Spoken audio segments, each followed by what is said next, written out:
The billionaire's $1,000 shoes stopped on freezing concrete. Ahead, barely visible through the blizzard, a small shape huddled against the railing.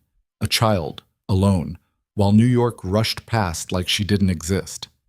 Mason Hale had walked past 100 desperate people that week, but when those tiny fingers reached toward him through the snow, when that terrified voice whispered, "My mommy didn't come home," something in his carefully constructed world cracked wide open. He didn't know it yet, but the little girl shivering in that storm was about to destroy everything he thought he understood about wealth, loneliness, and what actually matters when the world goes dark. If you want to see how a single choice in a snowstorm changed 3 broken lives forever, stay with me until the end. And drop a comment with your city so I can see how far this story travels. The elevator doors opened to the marble lobby of Hale Enterprises at 8:47 p.m., and Mason Hale wanted nothing more than to get the hell out of his own building. 16 hours. That's how long he'd been trapped in back-to-back meetings with lawyers who spoke in paragraphs, investors who smiled with too many teeth, and executives who kept calling him "Sir" like he was 70 instead of 32. His head pounded. His jaw ached from forcing professional smiles.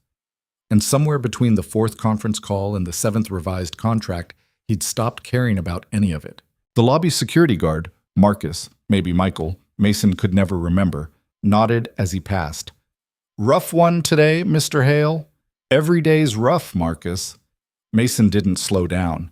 He was already pulling his phone out, already seeing the 17 new emails that had arrived in the elevator ride alone. "It's Michael, sir." Mason pushed through the revolving doors without responding. The apology died in his throat as the cold hit him like a physical wall. Jesus Christ. The weather report had mentioned snow. It hadn't mentioned this, a full blizzard that had transformed Midtown Manhattan into something from a disaster movie. Wind howled between skyscrapers. Snow came down so thick he could barely see across the street. The few people still outside moved like ghosts, hunched and hurrying, desperate to get somewhere warm. Mason's driver should have been waiting at the curb. Instead, there was just an empty space where the black Mercedes usually idled, and a text message that probably explained why, but honestly, Mason was too tired to read it. He pulled his coat tighter, custom wool, probably cost more than most people's monthly rent, and completely useless against this wind, and started walking toward the subway. His penthouse was 40 blocks north. In this weather, the subway would be faster than waiting for the car to navigate the mess. The sidewalk was already buried under 3 inches of snow. His dress shoes weren't made for this. Each step crunched and slipped. Other pedestrians pushed past him, shoulders hunched, faces hidden. Everyone in their own bubble of misery, focused on getting home. That's when he saw her. At first, she was just another shape in the storm.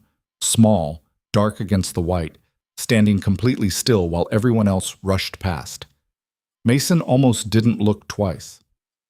In Manhattan, you learned early not to see things. The homeless guy on the corner, the woman crying on the bench, the kid selling candy bars with a story that was probably bullshit. You couldn't stop for all of it. You'd never get anywhere. But something made him look. Maybe it was how still she was. Maybe it was her size. Too small to be out here alone. Or maybe it was just that Mason was exhausted and angry, and some part of him wanted an excuse to delay going home to his empty apartment. He stopped walking, turned, looked closer. She was tiny. Couldn't have been more than 6 years old. Blonde hair already white with accumulated snow. She wore a winter coat, but even from here, Mason could tell it was too thin. The kind of cheap, puffy jacket that looked warm in the store, but did nothing against real cold. No hat. No gloves. Her hands gripped the sidewalk railing like it was the only solid thing in the world. And she was crying. Not loud, dramatic crying. Quiet crying. The kind where tears just leak out and you don't bother wiping them, because what's the point? Mason stood there for a long moment, people streaming around him, the wind biting through his expensive coat. Every rational part of his brain said, keep walking. Call 311 maybe, report an unattended child. Let the city handle it. He had 17 emails to answer. He had a conference call with Tokyo at midnight. He had his own problems. But that rational part was drowned out by something louder, something that sounded uncomfortably like his own daughter's voice from 3 years ago, back when she'd still lived with him full time, back before the divorce had carved his family into pieces, and scattered them across different zip codes. "Daddy, why is that lady sleeping on the sidewalk? Daddy, why doesn't that man have a home? Daddy, why don't you help them?" And he'd said what every parent says. "It's complicated, sweetheart. The city has programs. We can't help everyone." He'd said it so many times he'd started believing it. The little girl's shoulders shook. She turned slightly, and through the snow, Mason saw her face, red from cold and crying, eyes squeezed shut, mouth trembling. Fuck. He walked over before he could talk himself out of it. "Hey." His voice came out rougher than he intended. He cleared his throat, crouched down to her level. The snow immediately soaked through his suit pants. "Hey, sweetheart, are you okay?" The girl's eyes snapped open. For a second, pure terror flashed across her face.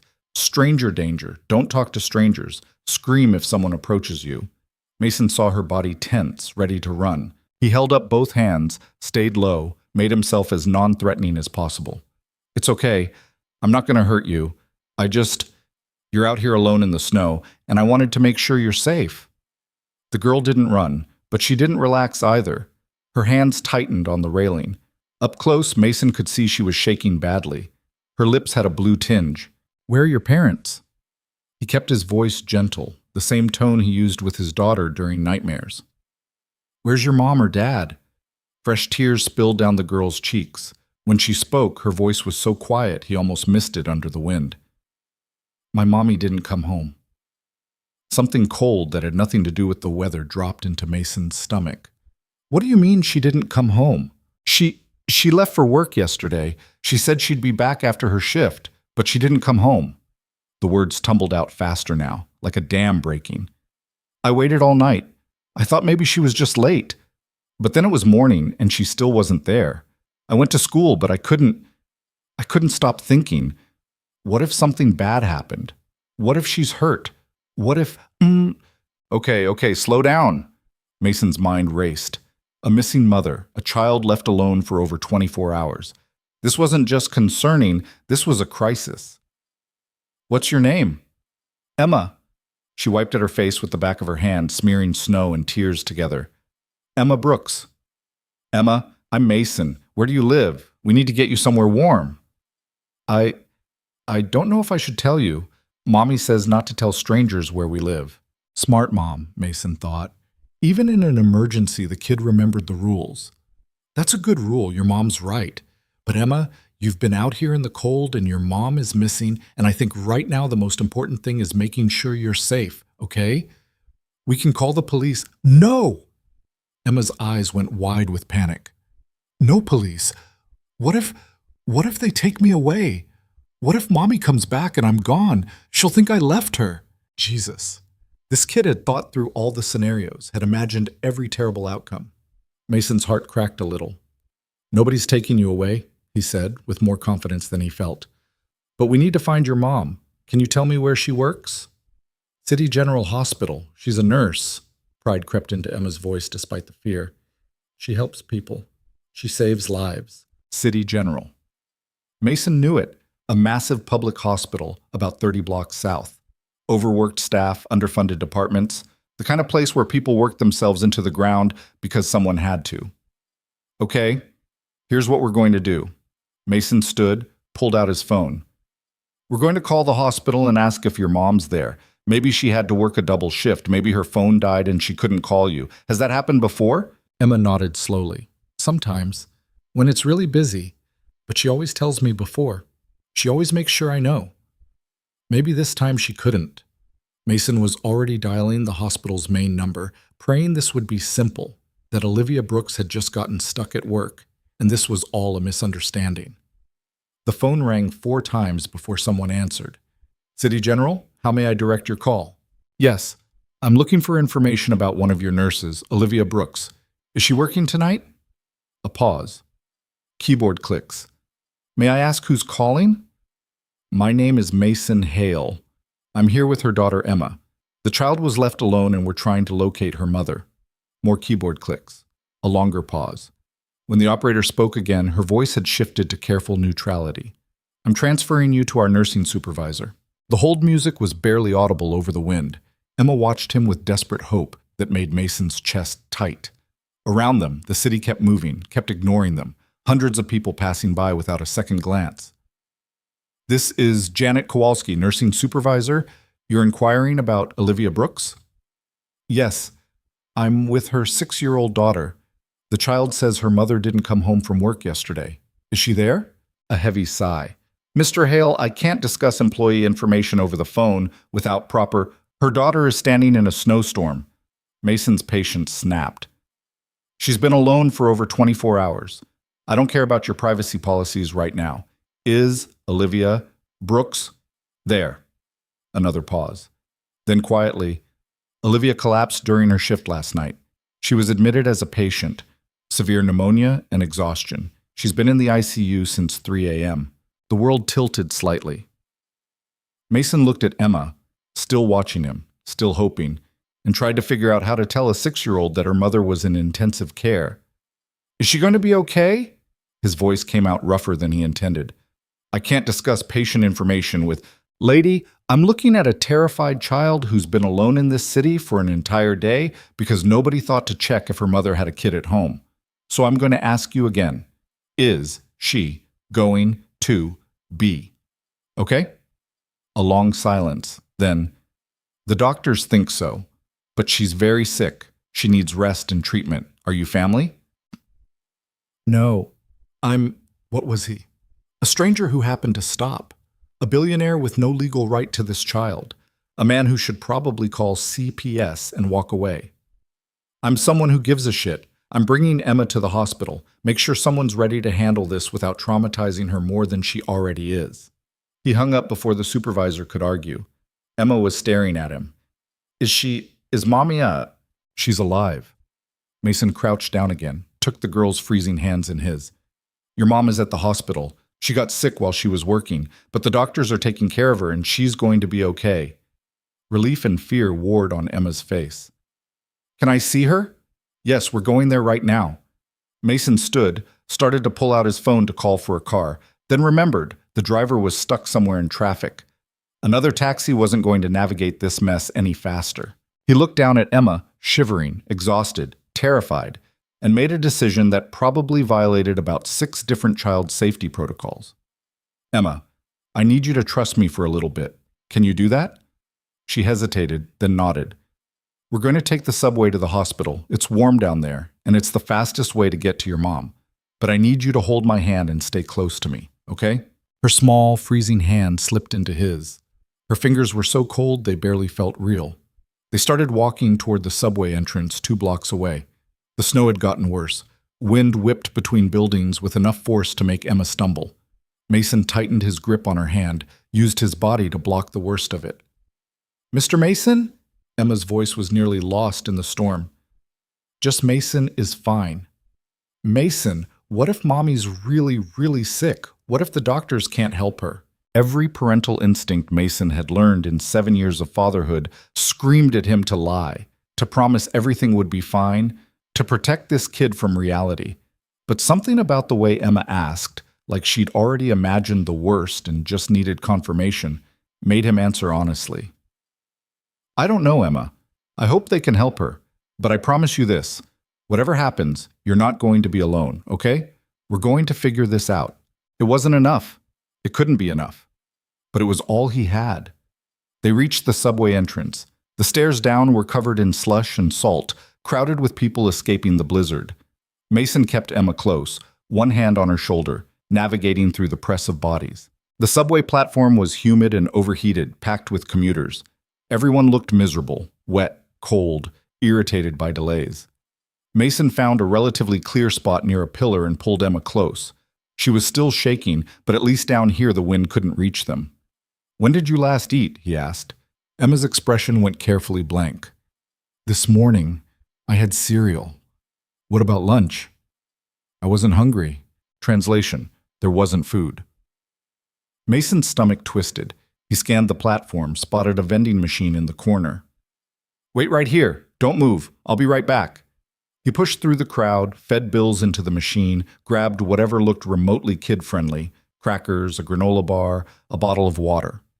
When he got back, Emma was exactly where he'd left her, arms wrapped around herself, eyes scanning the crowd like she expected him to have disappeared. Here. He handed her the crackers. Eat something. She took them with trembling hands, tore open the package. The first bite she took like she was starving. The second bite she took like she felt guilty for being hungry.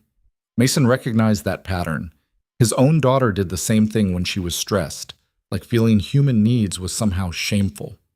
It's okay to eat, he said quietly. You've had a really scary day. Your body needs fuel. Emma nodded but didn't look convinced. She ate mechanically, not tasting, just consuming. Around them the crowd shifted and muttered. The electronic board showed the next train was 3 minutes away. Mason? Emma's voice was so small. Are you going to leave me at the hospital? The question hit harder than it should have. What? After we get there. After I see Mommy. Are you going to leave? Mason opened his mouth to say, Of course not. Then realized he had no idea what the answer was. What was he doing? He'd found a lost child. He was taking her to her mother. And then, what? He had meetings tomorrow. He had a company to run. He had his own daughter to pick up from his ex-wife's place this weekend. He couldn't just adopt every sad kid he found on the street. But looking at Emma, still shaking despite the warm air, still scared despite knowing her mother was alive, still bracing for abandonment because probably everyone in her short life had taught her that people leave, he couldn't bring himself to say yes. Let's get you to your mom first, he said. Then we'll figure out the rest. It was a non-answer. Emma was smart enough to know it, but she nodded anyway, finished her crackers in silence. The train arrived with a screech of brakes and a blast of even warmer air. The doors opened. The crowd surged forward. Mason kept Emma close, maneuvered them into a relatively empty corner of the car. They both grabbed the pole as the train lurched into motion. Through the windows, tunnel walls flew past in a blur of graffiti and darkness. Emma watched them with exhausted eyes. Around them, other passengers ignored them completely. Everyone lost in phones, books, their own problems. A woman in a business suit typed frantically on her laptop. A teenage kid had headphones in, eyes closed. An older man read a paperback that was literally falling apart in his hands. Nobody looked at the terrified child gripping a subway pole with white knuckles. Nobody asked if she was okay. That's the city, Mason thought bitterly. That's what we've all become. My mommy works really hard, Emma said suddenly. She does double shifts sometimes, triple shifts. She says it's because the hospital needs her, because people are sick and someone has to help them. Sounds like she's good at her job. She's the best, pride filled Emma's voice again. She tells me stories about the patients she helps.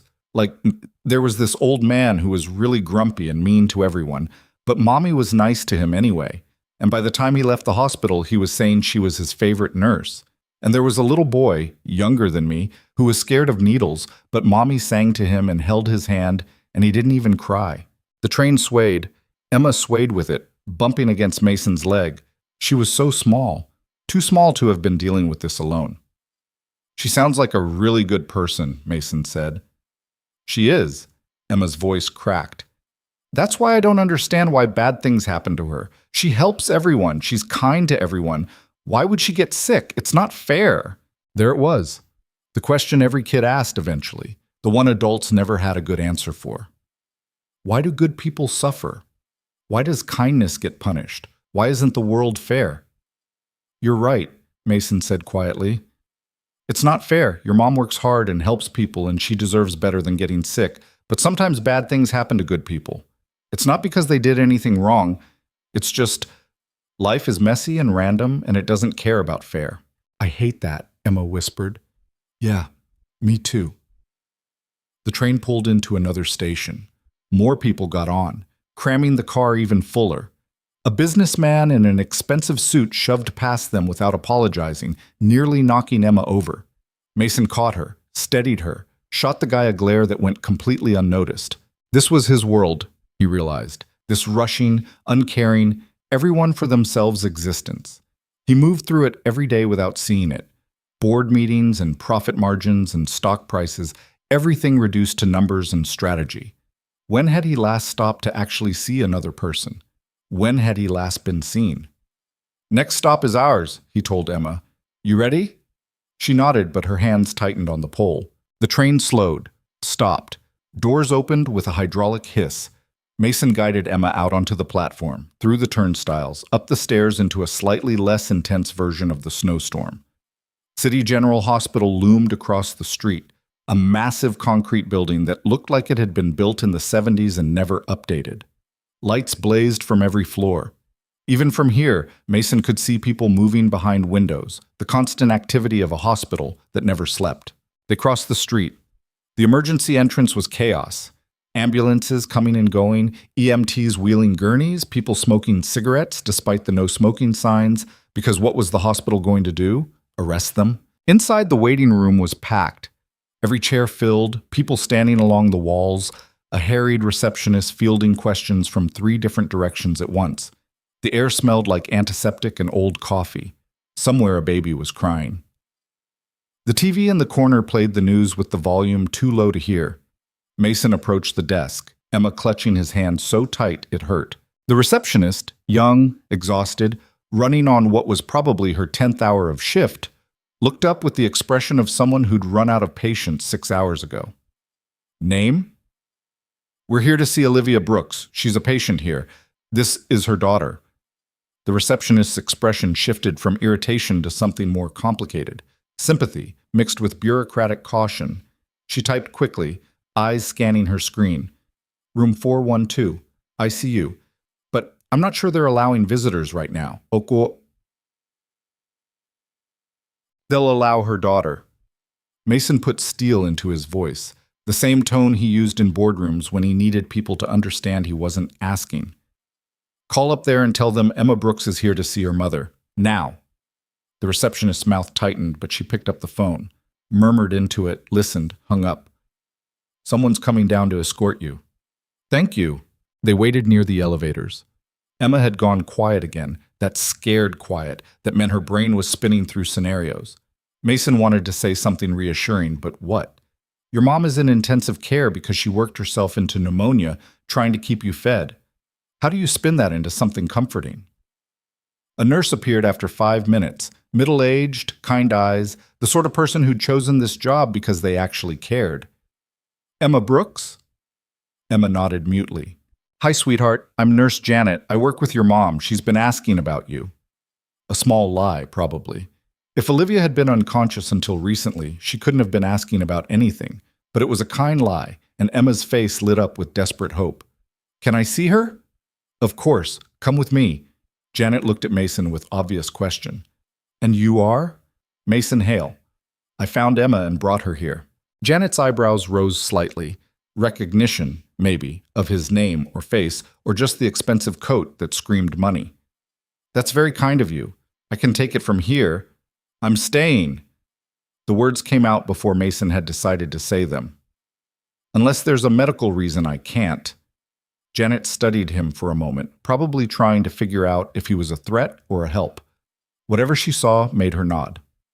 All right, but Emma gets to see her mom first, alone, okay? That was fair. Mason nodded. They took the elevator up. The ICU was quieter than the chaos downstairs. Hushed voices, beeping monitors. The antiseptic smell stronger here. Janet led them down a corridor lined with rooms where machines kept people alive, where families kept vigil, where the line between living and not living was measured in beeps and numbers. Room 412 had a window that looked into the hallway. Through it, Mason could see a woman in a hospital bed, pale as the sheets, oxygen tube in her nose, IV in her arm. She was young, younger than him, maybe 30, with dark blonde hair and exhaustion etched into every line of her face even in sleep. Emma made a small, broken sound.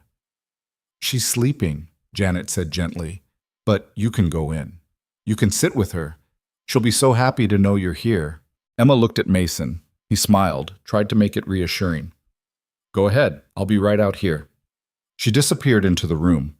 Through the window, Mason watched her approach the bed slowly, like Olivia might break, watched her climb carefully into the chair beside the bed, watched her take her mother's hand, and watched Olivia's eyes flutter open. Even through the glass, even from here, Mason saw the moment Olivia registered her daughter's presence, saw pure relief flood her face, saw her mouth form Emma's name, saw them both start crying, Emma with her head on the bed, Olivia with her free hand stroking her daughter's hair.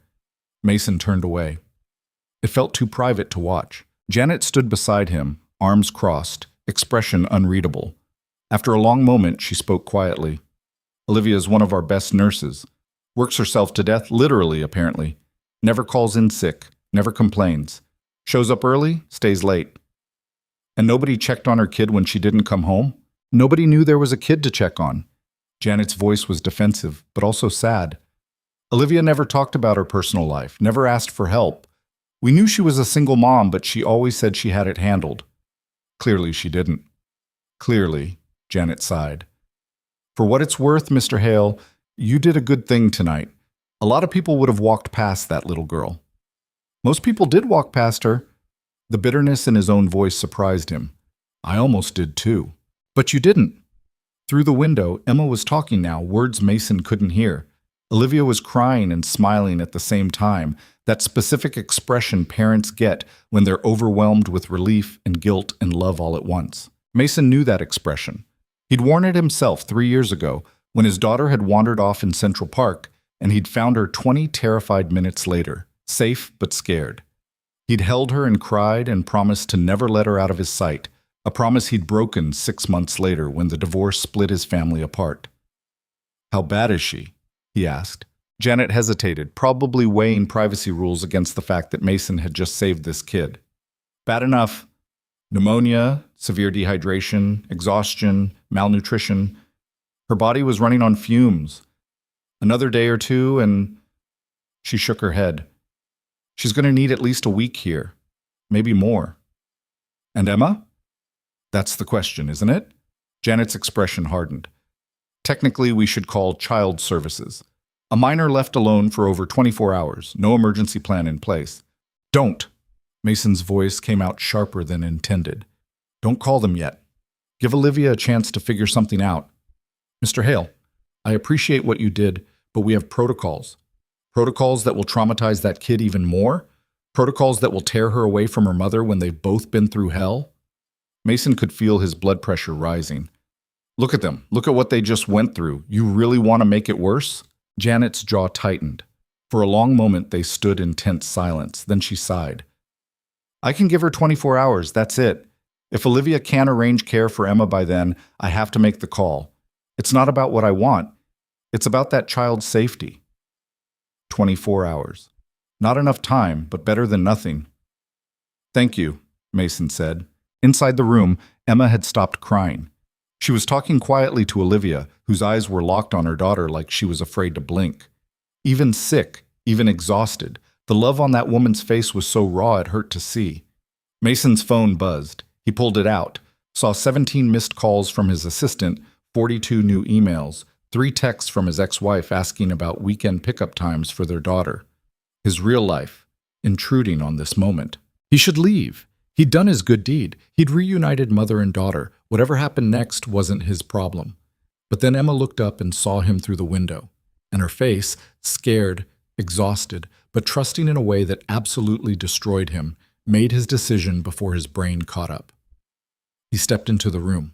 Olivia's eyes snapped to him immediately. Up close, she was even younger than he'd thought. Dark circles under her eyes that had nothing to do with today's crisis. Chapped lips from dehydration. Hands that trembled slightly even as they held Emma's. Her voice was rough, barely there. She cleared her throat, tried again. You're the man who found my daughter. Mason Hale. He stayed near the door, didn't want to crowd the bed. And I didn't find her exactly. She was standing outside my office building. I just stopped. Most people wouldn't have. Tears spilled down Olivia's cheeks again. Most people would have kept walking, would have assumed someone else would help. But you stayed with her. You brought her here. Her voice broke. You protected my baby when I couldn't. Ms. Brooks, Olivia, please. She tried to sit up more, winced, gave up. I don't know how to thank you. I can't. You don't need to thank me.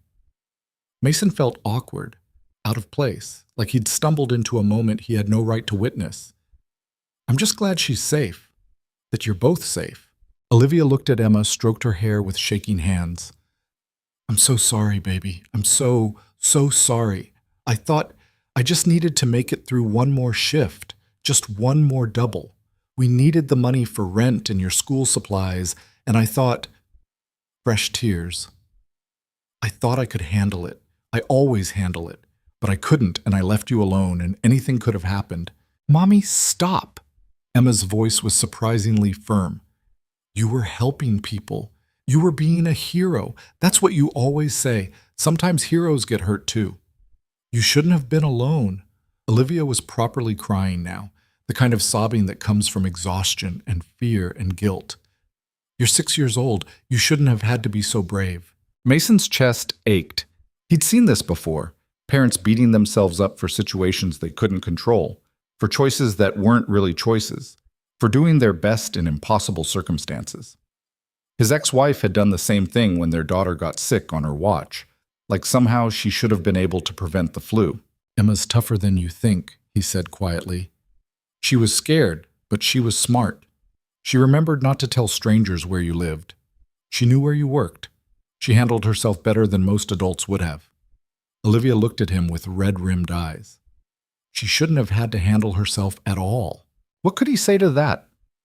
She was right. A 6-year-old should have been home with a babysitter or a neighbor, or literally any adult. Should have had an emergency contact list, a safety plan, resources. Should have had the kind of support system that Mason took for granted, nannies and housekeepers, and a whole network of people paid to make sure his daughter was never, ever alone. But Olivia didn't have that. And judging from the worn sheets visible under the hospital blanket, from Emma's too thin coat and the way she devoured those crackers, Olivia didn't have much of anything. What happens now? Olivia asked, and Mason heard the real question underneath. How bad is this going to get? He glanced at the door, where Janet had discreetly stepped away to give them privacy. The nurse said they want to keep you for at least a week. Make sure the pneumonia clears, build your strength back up. I can't stay a week. Panic flashed across Olivia's face. I have to work. I have bills. I have... Mom. Emma's voice was quiet but insistent. You have to get better. But you... Where will you... Olivia looked between Emma and Mason, clearly trying to figure out logistics through a fog of fever and medication. I don't have anyone. My parents are gone. Emma's father isn't in the picture. I don't have friends who can take her for a week. She was spiraling. Mason could see it happening, could see her mind racing through impossible options, coming up blank, starting to panic. He made his second impulsive decision of the night. I'll handle it, he said. Both of them stared at him. What? Olivia's voice was barely a whisper. Emma needs somewhere to stay while you recover. I can figure something out, make some calls, find resources. Even as he said it, Mason knew it was more than that. Knew he wasn't going to pawn this off on some city agency. Or she can stay with me, temporarily, just until you're out. The room went very quiet. Even the monitors seemed to pause. Olivia's expression cycled through about 6 different emotions: hope, suspicion, gratitude, fear. You're a stranger. I don't know anything about you except you found my daughter in a snowstorm. I can't just... You're right. Mason pulled out his phone, opened Google, typed his own name, handed it to Olivia. Look me up. Read whatever you want. Check that I'm not some creep. I'll wait. Olivia took the phone with trembling hands. Her eyes scanned the screen, probably seeing the Forbes articles, the business profile in the Times, the Wikipedia page that made him sound more impressive than he felt. Her eyes got wider. You run Hale Enterprises. You're worth... She looked up at him, completely lost. Why would you help us? Good question. Mason didn't have a good answer. Because Emma's face reminded him of his own daughters? Because Olivia's situation pissed him off on some fundamental level? Because he'd spent all day in meetings about profit margins and market share, and he needed to do something real for once? Because I can, he said finally. Because you need help, and I'm in a position to give it. Because Emma deserves better than the system. I can't pay you, Olivia's voice cracked. I can barely pay rent. I don't have anything to offer you. I'm not asking for payment. Mason softened his voice. Olivia, I know this is weird. I know trusting a stranger with your kid goes against every instinct you have. But I have a daughter Emma's age. I have resources, space, a security system, background-checked staff. I can keep Emma safe while you heal. That's all I'm offering." Emma was watching her mother with huge, hopeful eyes. Olivia looked at her daughter, then at Mason, then back at Emma. "Baby," she whispered. "What do you think?" Emma didn't hesitate. "I like him, Mommy. He bought me crackers, and he promised I wouldn't be alone." Such a small thing. Crackers from a vending machine. A promise made on a subway platform. But it was enough to make Olivia's face crumple. "Okay," she breathed. "Okay, but I need your address, your phone number. I need to be able to call Emma whenever I want. I need..." "Whatever you need," Mason said. "We'll write it all down. You'll have my personal cell, my assistant's number, my home address, everything. And I'll bring Emma here to visit every day, as many times as you want." Olivia nodded, tears streaming silently. "I don't understand why you're doing this. Honestly?" Mason looked at Emma, who'd fallen asleep in the chair, her hand still clutching her mother's. "Neither do I. But it feels like the right thing." It was past midnight when Mason finally left the hospital. Olivia had drifted back to sleep, exhausted from emotion and illness. Janet had grudgingly agreed to hold off on calling child services for 24 hours, though her expression made clear she thought Mason was crazy. Emma had refused to leave her mother's side. Mason had arranged for a cot to be brought into the room, had ordered food from a nearby restaurant that delivered to the hospital, had made more phone calls in 1 hour than he usually made in a week. His assistant was going to have a breakdown when she saw tomorrow's schedule. Outside, the snow had finally stopped. The city was buried under nearly a foot of fresh white, everything muffled and strange. Mason's feet were soaked. His suit was ruined. He had emails piling up and meetings he'd missed and a daughter. He needed to call and explain why he wouldn't be picking her up this weekend. But walking through the quiet streets, watching New York sleep under its blanket of snow, Mason felt something he hadn't felt in years. Purpose. His phone rang. His ex-wife. He answered. "Mason, where the hell have you been? I've been calling for hours." "I know. I'm sorry. Something came up." "Something came up?" Her voice rose. "It's midnight. You missed 3 calls. I don't know what I thought. That you'd had an accident, or I found a kid. A little girl who'd been left alone in the snow because her mom was in the hospital. I took her to see her mother." Silence. Then quieter. "Oh, I'm going to need to reschedule this weekend with Lily. I know that's last minute. I know it messes up your plans, but this kid needs..." "It's fine." His ex-wife sounded stunned. "Mason, that's really good. What you did. I'm proud of you." When was the last time she'd said that? Mason couldn't remember. "Thanks," he managed. "Is the kid okay? Is her mom okay?" "They will be, I think." Mason stopped walking, looked up at the sky where snow was starting to fall again, lighter this time. "Sarah, when we were married, did you ever feel like I was just going through the motions? Like I was doing all the dad stuff but not actually being present?" Another long silence. "Sometimes, yeah. You were always working, always stressed, always somewhere else in your head." "I'm sorry." "I know, me too." She paused. "But Mason? What you did tonight. That's the man I married, the one who stopped to help people. I'm glad he's still in there." They talked for a few more minutes, working out the details of rescheduling, falling into the comfortable rhythm of 2 people who'd hurt each other but still cared. When Mason hung up, he felt lighter somehow. He flagged down a taxi, miracle of miracles, one with its light on, and gave the driver his address. The ride home was quiet. The driver didn't try to make conversation. Outside, the city slept. Mason's penthouse was exactly how he'd left it that morning. Spotless, expensive, empty. Floor-to-ceiling windows overlooking the park. Modern furniture that cost more than most people's cars.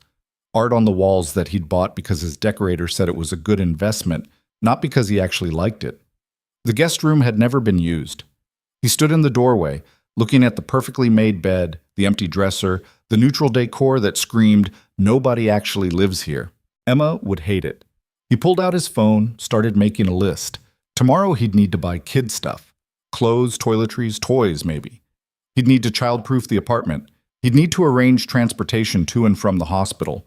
He'd need to call his lawyer and make sure he wasn't accidentally kidnapping someone. The list kept growing. The logistics were overwhelming. But underneath all of it, Mason felt something that had been missing from his life for longer than he wanted to admit.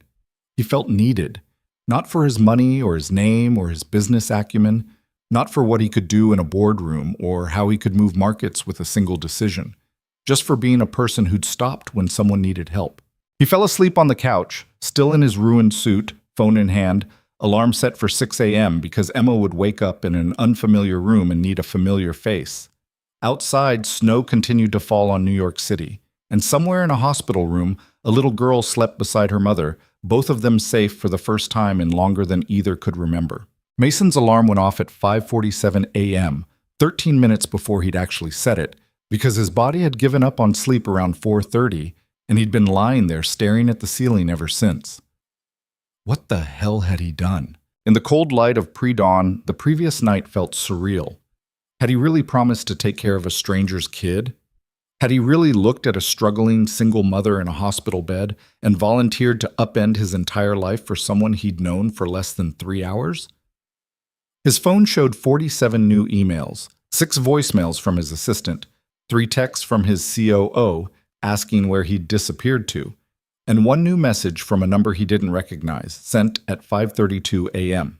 It was a photo. Emma, asleep in the hospital cot, one hand still reaching toward her mother's bed. Below it, a message from Olivia. Thank you for everything. I know this is crazy. I know I shouldn't trust a stranger, but something tells me you're one of the good ones. Call me when you wake up. Mason sat up, ran his hands through his hair. His suit from yesterday was crumpled on the floor where he'd finally peeled it off around 2 a.m. His mouth tasted like coffee and regret. Outside, the city was starting to wake up. Traffic sounds filtering up from 40 stories below, the first hints of sunrise turning the sky from black to deep blue. He called Olivia. She answered on the first ring, voice rough with exhaustion or illness or both. Mason? Hey, you're up early. Haven't really slept. A pause filled with the ambient sounds of a hospital, distant beeping, soft voices, the hum of machines. I keep thinking this is a dream, that I'm going to wake up and Emma will still be alone somewhere, and I'll still be... Her breath caught. Sorry, the medication makes me emotional. It's not the medication. Mason walked to his window, looked out at the park buried under snow. You went through something traumatic. You're allowed to feel it. The nurses keep telling me I need to rest, that I need to let my body heal. But every time I close my eyes, I see Emma standing in that snowstorm alone, and She stopped. When she spoke again, her voice was steadier. I need to ask you something, and I need you to be completely honest. Okay? Why are you really doing this? Nobody helps like this. Not in this city. Not without wanting something. Suspicion had crept into her tone, warring with the gratitude. So what is it? What do you want from me? Fair question. If their positions were reversed, Mason would be asking the same thing. Actually, he'd probably be a lot less polite about it. Honestly, I don't know what I want. I wasn't planning any of this. I was supposed to go home, answer emails, prep for a meeting about a merger that I don't actually care about. He leaned his forehead against the cold glass. But then I saw Emma, and she reminded me of my daughter, and I couldn't just walk away. And now I'm in it, and I'm not going to back out just because it's complicated. Silence. Then quietly, You have a daughter? Yeah, Lily, she's 7, lives with my ex-wife most of the time. Saying it out loud always hurt. I get her on weekends and holidays, which sounds like plenty until you realize how much life happens in between. I'm sorry. Don't be. It was the right call. The marriage was broken. Staying together would have been worse. Mason had told himself that lie so many times it almost felt true. But it means I know what it's like to feel like you're failing at the most important job you have. So when I see a kid who needs help, I won't ignore it. Another long pause. When Olivia spoke again, the suspicion was gone, replaced by something that might have been understanding. Okay? I believe you. Which is either very smart or very stupid of me. Probably stupid, Mason admitted. But I'll try to earn the trust anyway. There are rules. Her voice strengthened, taking on an edge that said she might be sick, but she was still Emma's mother first.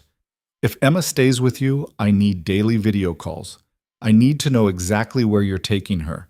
I need full transparency. And if at any point I feel uncomfortable with the arrangement, it stops. Immediately. No arguments. Agreed. And I'm paying you back. Eventually, when I'm working again. I don't care if it takes years. Olivia, you don't need to... Yes, I do. Steel in her voice now. I don't take handouts. I work for what I have. So we're going to figure out a payment plan or a way I can help you with something or something, because I won't be someone's charity case. Pride.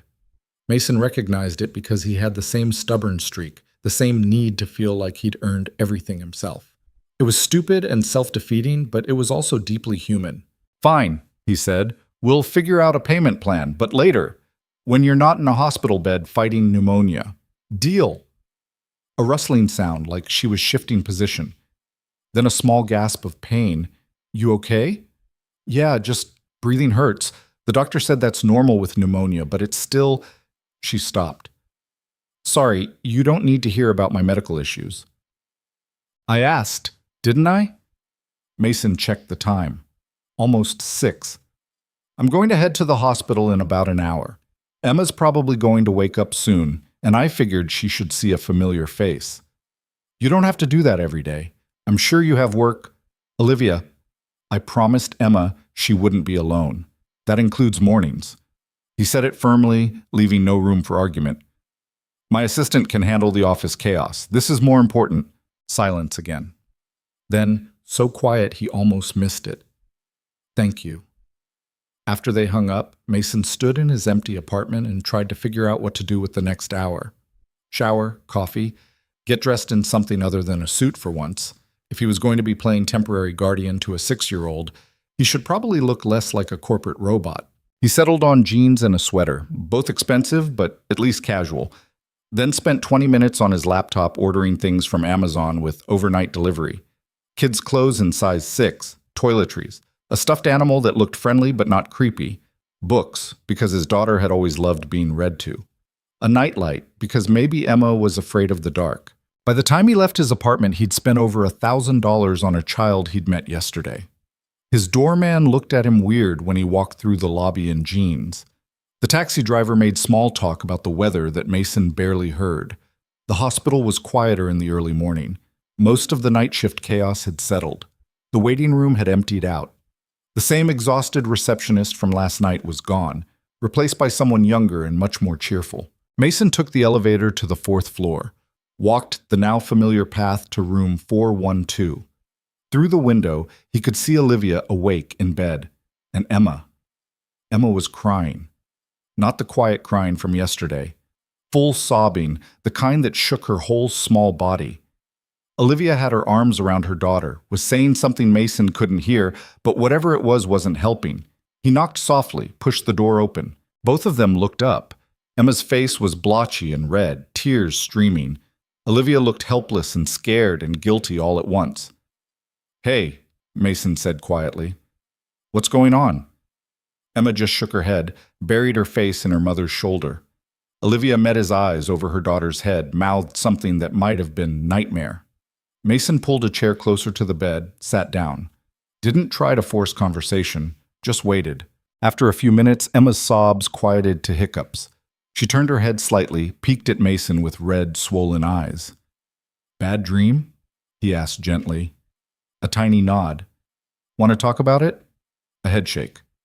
That's okay. You don't have to.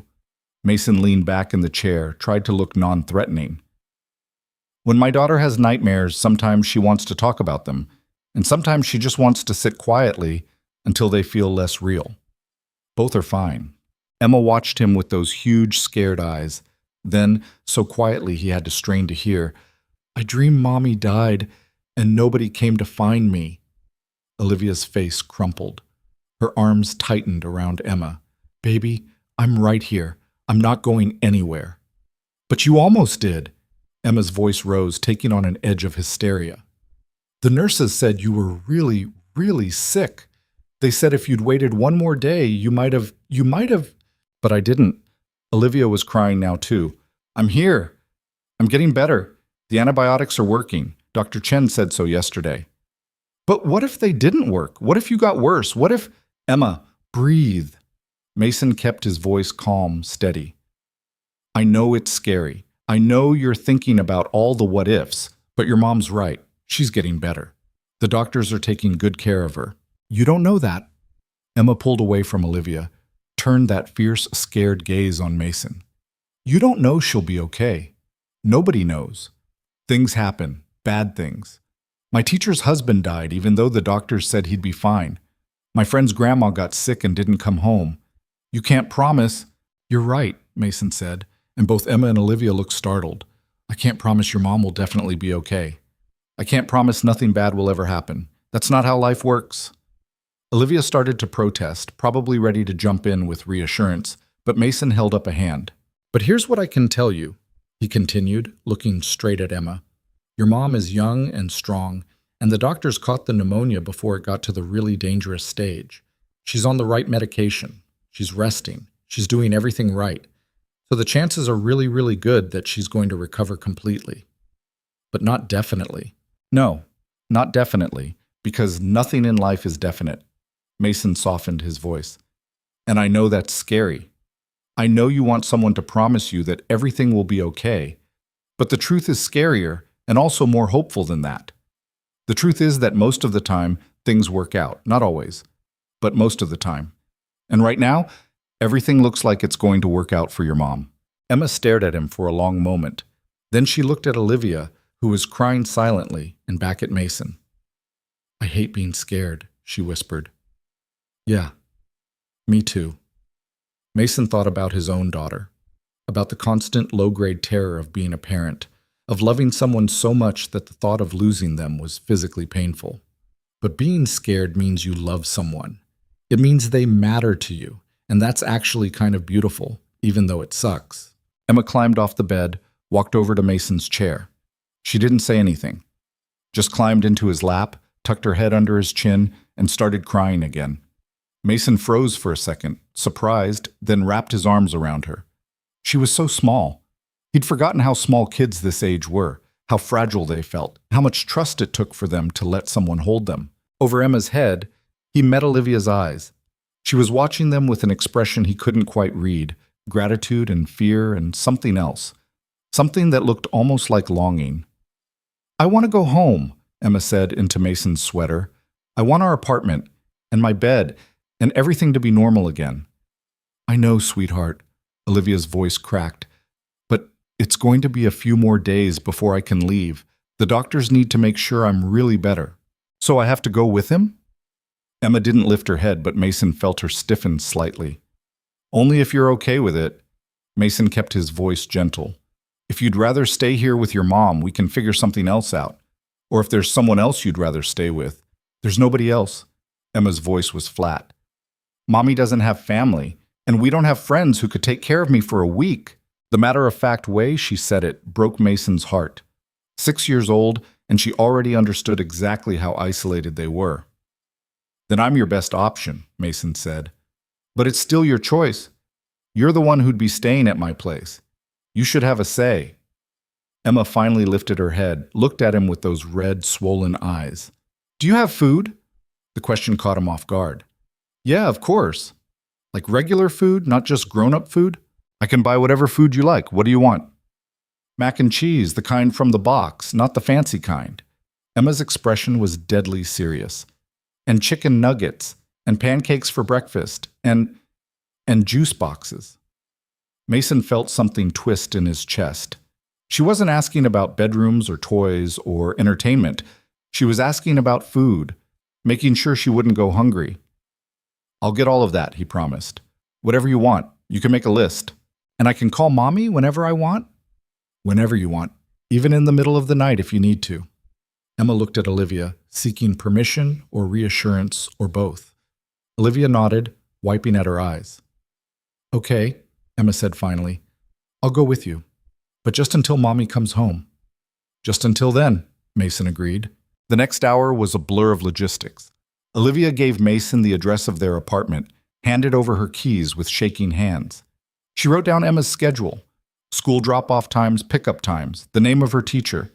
She listed Emma's favorite foods, her bedtime routine, the names of the 2 kids she played with at recess. She has a stuffed bunny, Olivia said, writing frantically despite how much the effort was clearly exhausting her. Mr. Hoppy, he's on her bed. She can't sleep without him. And there's a blue blanket in the closet, her baby blanket. She's too old for it, really, but when she's scared, I'll get them both, Mason promised. Anything else? Olivia hesitated. There's, in my room, in the top drawer of my dresser. There's some cash, not much, maybe $200. Emergency money, you should take it, for Emma's expenses. Olivia, I don't need your emergency money. Please. She looked at him with fierce pride. I know you're rich. I know $200 is nothing to you, but it's something to me. It's me contributing. Please take it. Mason wanted to argue, wanted to tell her that she needed to keep that money, that she'd need it when she got out of the hospital. But he recognized the look on her face, the same look she'd had when she'd insisted on a payment plan, the desperate need to not be completely helpless, completely dependent. Okay, he said. I'll take it. Thank you. Relief flooded her face. She sank back against the pillows, exhausted from the effort of sitting up for so long. The apartment's it's not nice. It's small and old and things don't work right, but it's clean. I keep it clean. I'm sure it's fine. There's unpaid bills on the kitchen counter. I had a plan to pay them, but then she stopped. I'll deal with them when I get out. Mason made a mental note to look at those bills, made another mental note to pay them without telling her, then reconsidered because she'd probably find out and be furious. Finances were going to be a minefield with this woman. A nurse came in to check Olivia's vitals and give her medication. While she worked, Emma stood close to Mason, holding his hand with surprising strength. When the nurse left, Olivia looked at her daughter with so much love and pain, it was hard to watch. Come here, baby girl. Emma climbed back onto the bed, careful of the IV line. Olivia wrapped her arms around her, kissed the top of her head. You're going to be so brave, Olivia whispered. So brave and strong, and I'm going to get better as fast as I can, okay? I promise I'm going to fight to get back to you. Don't fight too hard. Emma's voice was muffled against her mother's shoulder. The doctor said you need to rest. I'll rest. I promise. Olivia looked at Mason over Emma's head. Take care of my baby. I will. It was the easiest promise Mason had ever made. The apartment building on Maple Street looked worse in daylight. The brick facade was crumbling in places. Someone had tagged the front door with spray paint that maintenance had half-heartedly tried to scrub off. The elevator had an out-of-order sign taped to it that looked like it had been there for months. Mason and Emma climbed 3 flights of stairs. The stairwell smelled like old cooking and mildew. On the second floor, someone's TV was blaring through the walls. On the 3rd floor, a baby was crying. Apartment 3C was at the end of a dim hallway. Emma unlocked the door with hands that shook slightly. Inside, the apartment was exactly what Mason had expected, and somehow worse. Tiny didn't begin to describe it. Maybe 500 square feet total, and that was being generous. A kitchenette with ancient appliances and a sink full of dishes Olivia hadn't had time to wash. A living room barely big enough for a worn couch and a small TV. 2 doors leading to what must be a bedroom and bathroom. But Olivia had been right about one thing. It was clean, shabby and cramped and obviously held together with duct tape and determination, but clean. No trash on the floor, no dirt in the corners. A small vase of fake flowers on the windowsill trying to make the place feel less depressing. Emma stood in the middle of the room, looking around like she was seeing it for the first time. Or maybe like she was trying to memorize it before leaving. Your room? Mason asked gently. She pointed to one of the doors. Mason followed her into a space that was somehow even smaller, barely big enough for a twin bed, a small dresser, and a cardboard box overflowing with toys that looked like thrift store finds.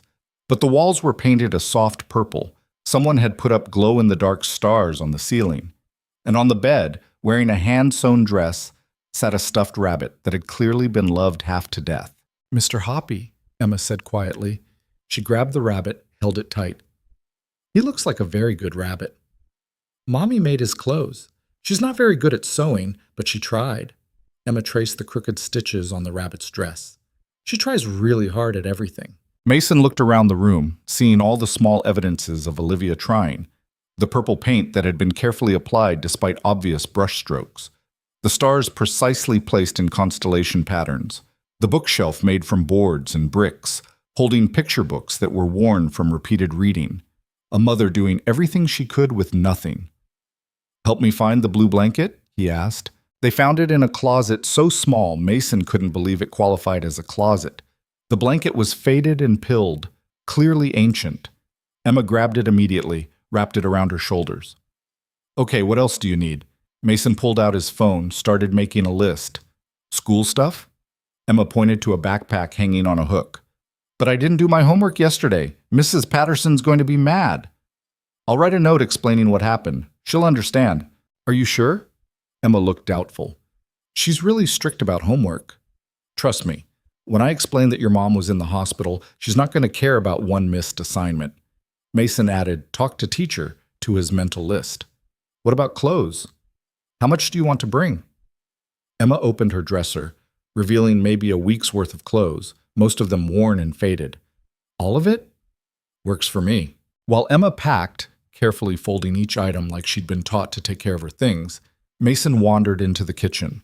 The bills Olivia had mentioned were stacked on the counter, held down by a coffee mug with a chip in it. He flipped through them quickly. Rent, 3 months behind. Electric, overdue. Water, final notice. Hospital bills from some previous medical issue, in collections. The total wasn't even that high. Maybe $4,000 total. For Mason, that was a rounding error. He'd spent more than that on a single suit. But for Olivia, working endless shifts at a hospital that probably paid minimum wage, it might as well have been $4 million. He took photos of all the bills with his phone, told himself he'd figure out a way to handle it that wouldn't bruise Olivia's pride. Knew he was probably lying to himself. The $200 was exactly where she'd said it would be, in an envelope in her dresser, carefully labeled "emergency only" in neat handwriting. Mason pocketed it, felt like an asshole doing it, reminded himself she'd asked him to. In 20 minutes, they had everything packed. Mr. Hoppy. The blue blanket. A week's worth of clothes. Emma's backpack with the incomplete homework. A toothbrush from the bathroom that was so tiny it made Mason's chest hurt. Emma stood in the doorway of the apartment, looking back one more time. "Ready?" Mason asked. "No." Emma's voice was small.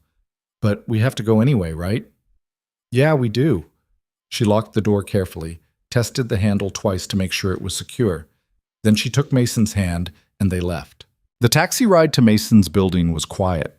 Emma sat pressed against the window, watching the city pass by. As they moved from her neighborhood to his, the buildings got taller, cleaner, newer. The people on the sidewalks wore nicer clothes. The shops sold things with price tags that didn't have numbers on them, because if you had to ask, you couldn't afford it. Emma noticed. Of course she noticed. 6-year-olds weren't stupid. "You live here?" she asked as they pulled up to Mason's building. 40 stories of glass and steel, a doorman in an actual uniform, a lobby with marble floors and modern art. "Yeah. It's fancy." "Yeah." The doorman, Richard, who'd worked here for 5 years and whose name Mason had actually bothered to learn, opened the taxi door with a professional smile that faltered slightly when he saw Emma. "Good morning, Mr. Hale. Will you be needing any assistance?" "No thanks, Richard. This is Emma. She'll be staying with me for a bit." To Richard's credit, he didn't ask questions, just smiled at Emma and said, "Welcome, Miss Emma."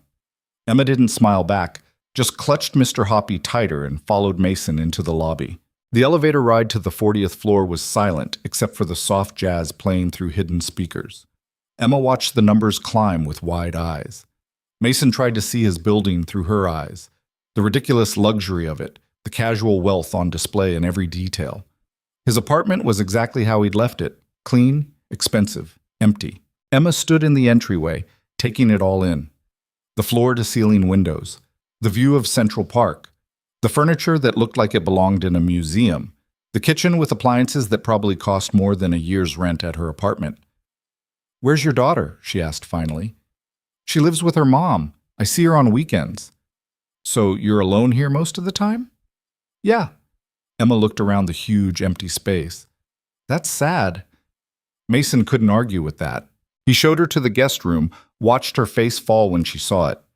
Too big, too impersonal, too much empty space for a kid who was used to a room barely bigger than a closet. We can change it, he said quickly. Make it more like your room at home. Different paint, posters, whatever you want. It's okay.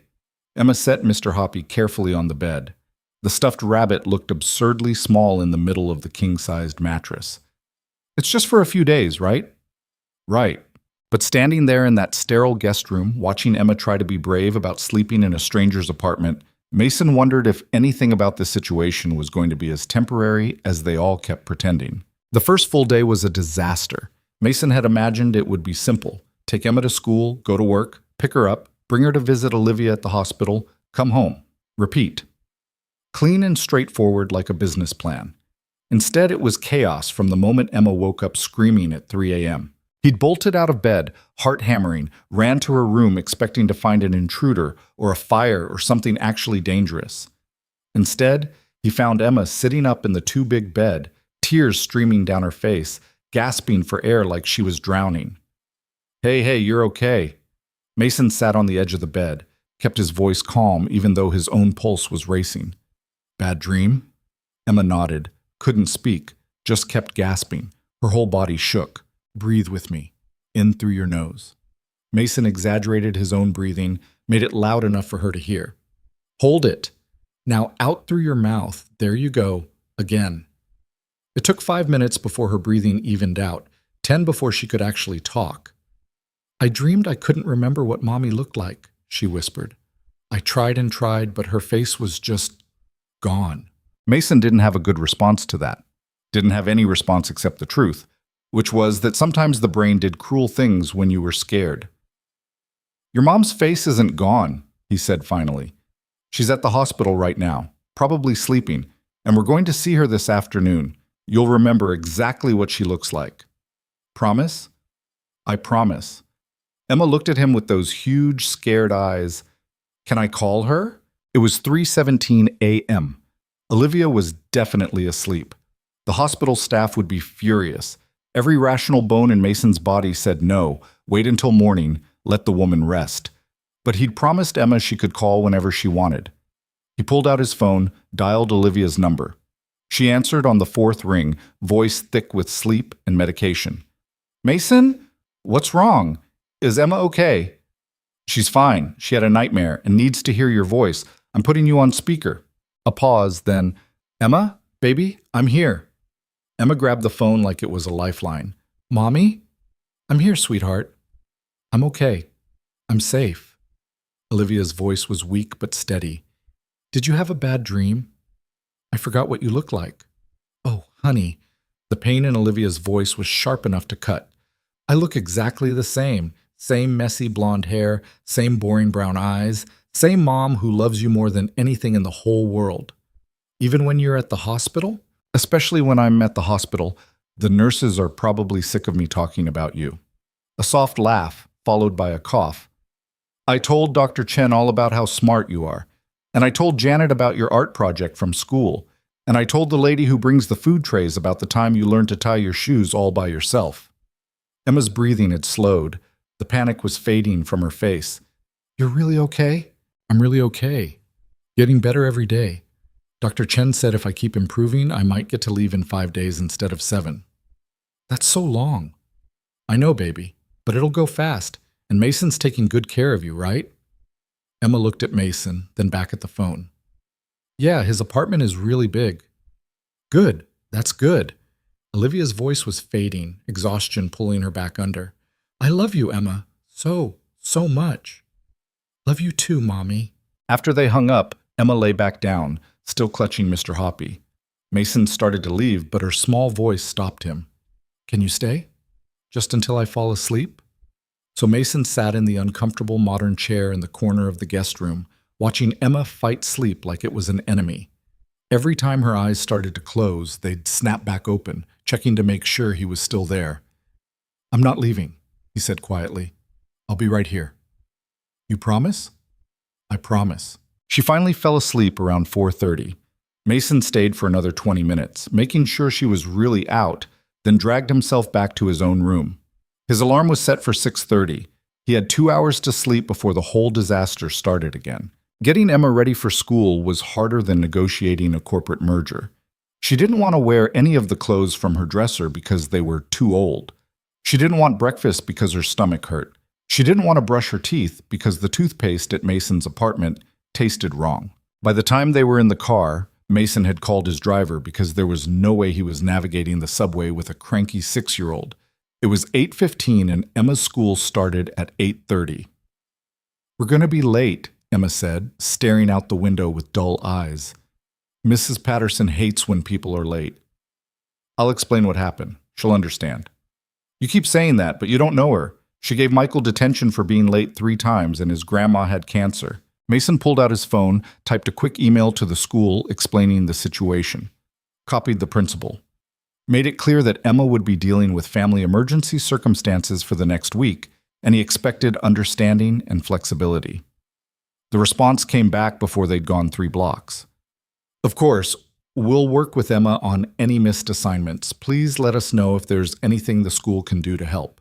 "See?" Mason showed Emma the email. "They're not going to give you detention." Emma didn't look convinced. The school was in Emma's old neighborhood, 40 minutes from Mason's building with morning traffic. It was a public school in a building that needed repairs it probably wasn't going to get. Kids poured through the front doors, backpacks bouncing, parents calling out reminders about lunch money and permission slips. Emma grabbed her backpack but didn't move to get out of the car. "What if the other kids ask where I've been?" she said quietly. "What do I tell them?" "The truth. Your mom got sick and you're staying with a friend until she's better." "You're not my friend. You're a stranger who found me in the snow." The blunt honesty of it stung, even though she was right. "Then tell them you're staying with someone who's helping your family." "You don't owe anyone your whole story, Emma." She finally got out of the car, trudged toward the building like she was walking to her execution. Mason watched her go, feeling useless and out of his depth. His phone rang, his assistant probably with a list of fires that needed putting out. "I know," he said before she could speak. "I missed the 8 a.m. Reschedule it." "Already did. But Mason, the investors for the Portland project are getting anxious. They want a face-to-face this week or they're walking." "Tell them next week." "They're not going to wait that long. This deal has been in motion for 8 months. If we lose them now, then we lose them." Mason rubbed his eyes. "I've got more important things to deal with right now." Silence on the other end. Then, carefully, "Are you okay?" Was he okay? He'd gotten maybe 6 hours of sleep total in the past 2 days. He was responsible for a traumatized child he barely knew. He was lying to himself about how temporary this arrangement was, and he was about to tank a multi-million-dollar deal because he couldn't bring himself to care about it. "I'm fine," he lied. "Just handle the Portland people. Tell them whatever you need to tell them." He hung up before she could argue. The hospital had become familiar with startling speed. Mason knew which elevator to take, which nurses were friendly, and which ones just wanted to do their jobs without small talk, where the halfway decent coffee machine was hidden on the 3rd floor. He found Olivia sitting up in bed for the first time, looking slightly less like death. The oxygen tube was gone. Her color was better. She'd even managed to put her hair in a ponytail. "You look better," Mason said from the doorway. "I feel like I got hit by a truck, but apparently that's an improvement." She gestured to the chair.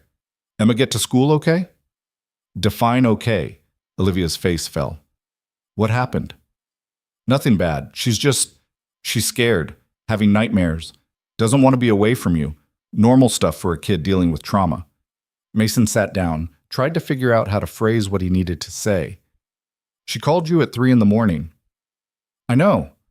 I'm sorry if that—" "Don't apologize.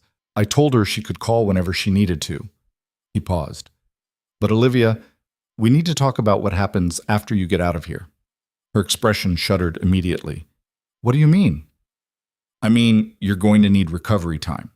You can't go straight back to working double shifts, and Emma can't go back to being alone after school while you're at the hospital. I'll figure something out."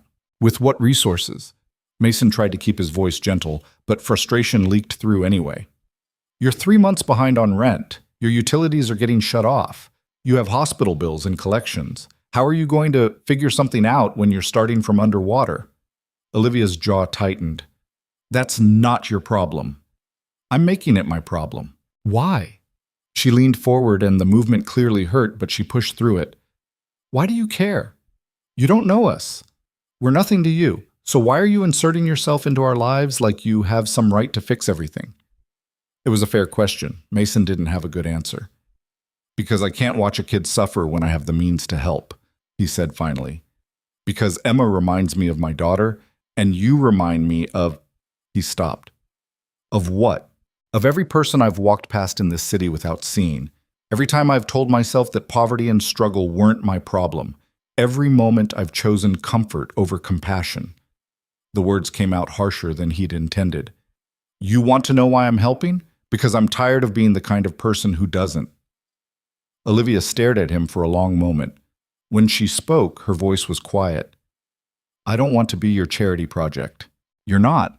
This isn't about me feeling good about myself. This is about making sure Emma doesn't end up in the system because her mother worked herself into pneumonia trying to keep her fed. That's not fair. No, it's not. None of this is fair, but it's reality. Mason pulled out his phone, showed her the photos of her bills. $4,000. That's what you owe total.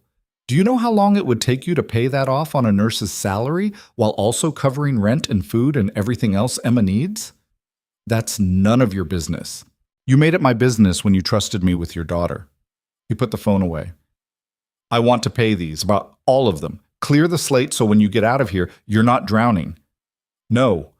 Olivia's voice was steel. Absolutely not. Why not?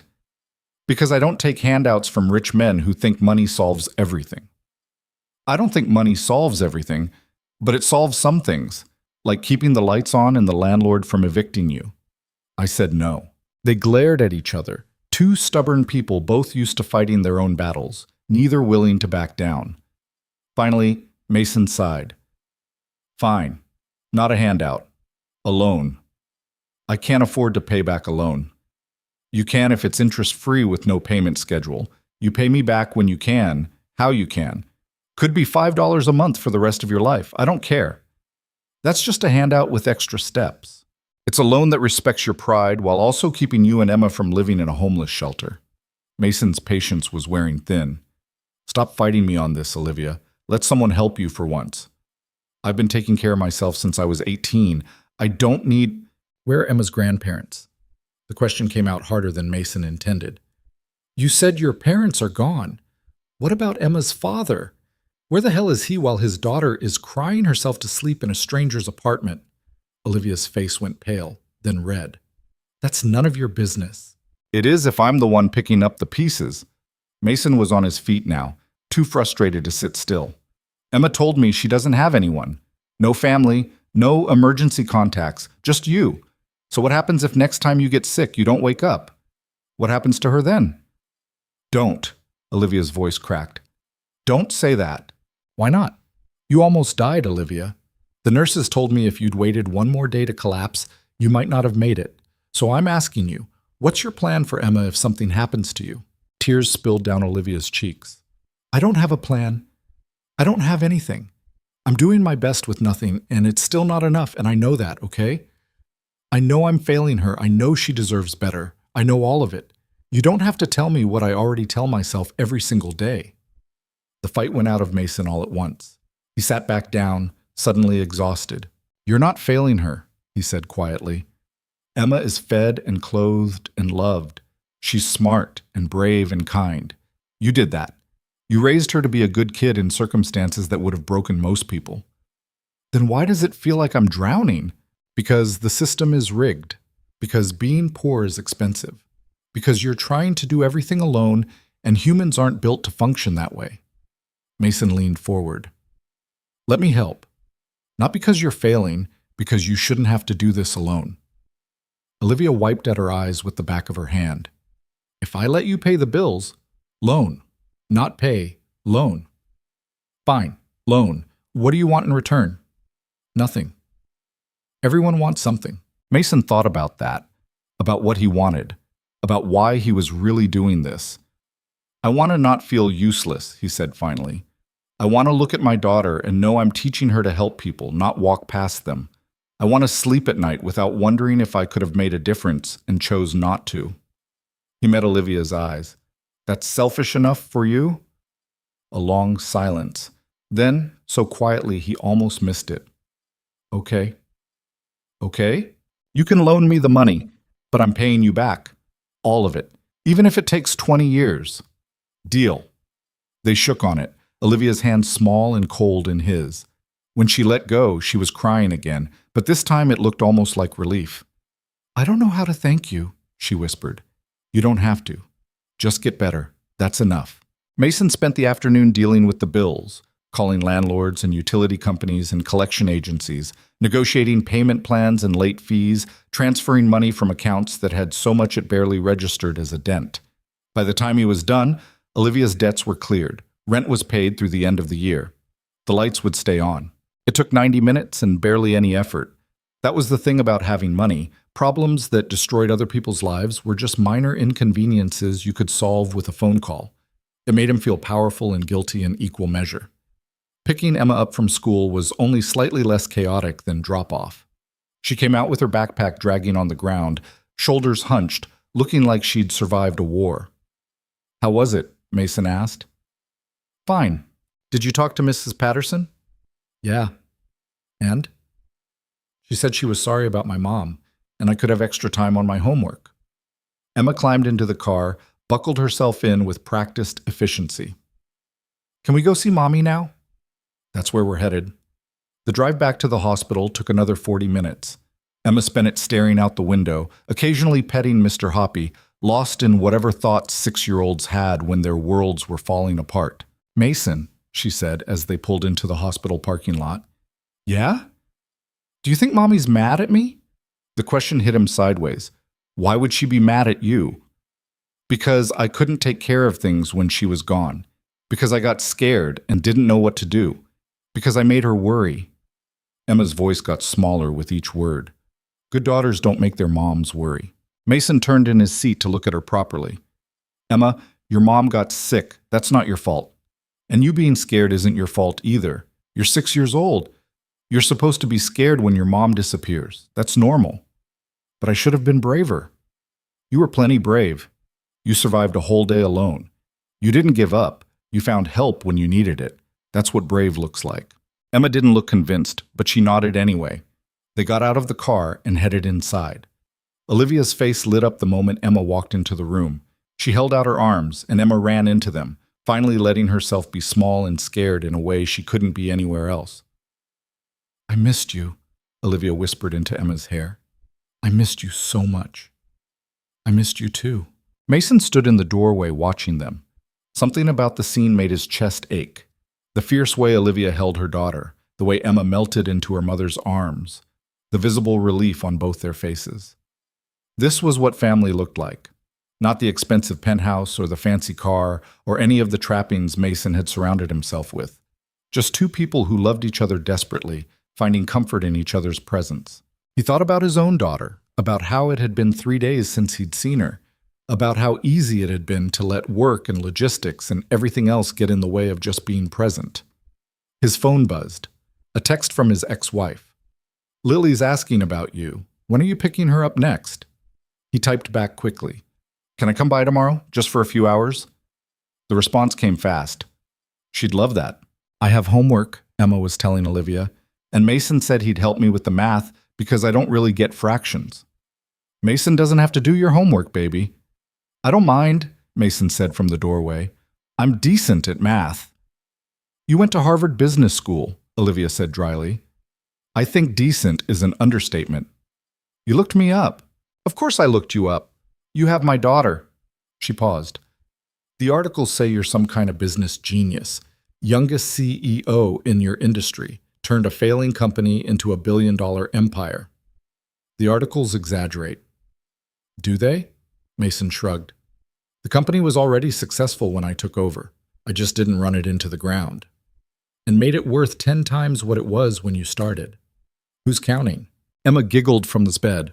It was the first genuine sound of amusement Mason had heard from her all day. They spent an hour at the hospital, Emma telling Olivia about school and Mrs. Patterson and the weird lunch the cafeteria had served. Olivia listened like it was the most important information in the world, asking questions and laughing in the right places and being present in a way that made Mason understand why Emma was so desperately attached to her. When visiting hours ended, Emma didn't want to leave. It took 10 minutes of coaxing and promises that they'd come back tomorrow before she finally let go of her mother's hand. In the car on the way back to the apartment, Emma was quiet again. Mason let the silence sit, didn't try to fill it with empty reassurances. Mason? Emma's voice was small. Yeah? What if Mommy gets sick again after she comes home? Then we'll deal with it together. You promise you won't leave us? It was the kind of promise Mason had learned not to make. Too many variables. Too many ways for life to get complicated. Too many reasons why a billionaire and a struggling nurse and her daughter weren't a sustainable combination. But looking at Emma in the rearview mirror, scared and brave and trusting him despite having every reason not to, he couldn't bring himself to hedge. I promise, he said, and meant it. Dinner was mac and cheese from a box, exactly like Emma had requested. Mason burned the first batch, forgot that you were supposed to drain the water before adding the cheese packet, and had to start over while Emma watched with barely concealed amusement. Mommy never burns it, she offered helpfully. I'm sure she doesn't. Mason dumped the second batch of noodles into the strainer, managed not to pour them directly into the sink this time. Your mom's probably a much better cook than me. She makes really good pancakes. And grilled cheese. And this thing with chicken and rice, that's my favorite. Emma climbed onto one of the bar stools, watched Mason attempt to stir cheese powder into noodles. Do you know how to cook anything? I know how to order takeout. That's not cooking. It's a valuable life skill. Emma giggled again. Mason was starting to live for that sound. They ate dinner at the kitchen island, Emma sitting on the stool with her feet swinging, Mason standing because all his chairs were too modern and uncomfortable to actually use. The mac and cheese was mediocre at best, but Emma ate 2 helpings. Do you have dessert? She asked hopefully. Ice cream? What kind? Mason opened the freezer, which was mostly empty except for some ice cube trays and a pint of expensive gelato his assistant had sent over as a birthday gift. Pistachio gelato? Emma's face said everything about what she thought of pistachio gelato. Or we could order cookies, Mason offered. There's a bakery that delivers. You can order cookies to your house? You can order pretty much anything to this house. Even a pony? Mason laughed. Probably not a pony, but definitely cookies. They ordered chocolate chip cookies, which arrived 20 minutes later via a delivery service that charged $15 for the convenience. Emma ate 3 cookies while sitting cross-legged on Mason's stupidly expensive couch, getting crumbs everywhere, looking more relaxed than she had all day. This is weird, she said through a mouthful of cookie. What is? This, you, your apartment, everything. She swallowed, took a sip of milk. It doesn't feel real. What do you mean? Like, at home, me and Mommy have to be careful about everything. We can't waste food or leave lights on or use too much hot water because everything costs money. But here you ordered cookies like it was nothing. You live in this giant place all by yourself. You have a car with a driver. She looked around the apartment with something like wonder. How does anyone have this much stuff? Mason didn't know how to answer that. How did you explain wealth to a kid who'd grown up counting pennies? How did you justify living in 40 floors of luxury when other people struggled to keep the heat on? I got lucky, he said finally. I was born into a family with money, went to good schools, had opportunities a lot of people don't get. And I worked hard, but honestly, the hard work mattered less than the luck. That doesn't seem fair. It's not. Mason sat down on the couch beside her, careful not to jostle the milk. The world isn't fair, Emma.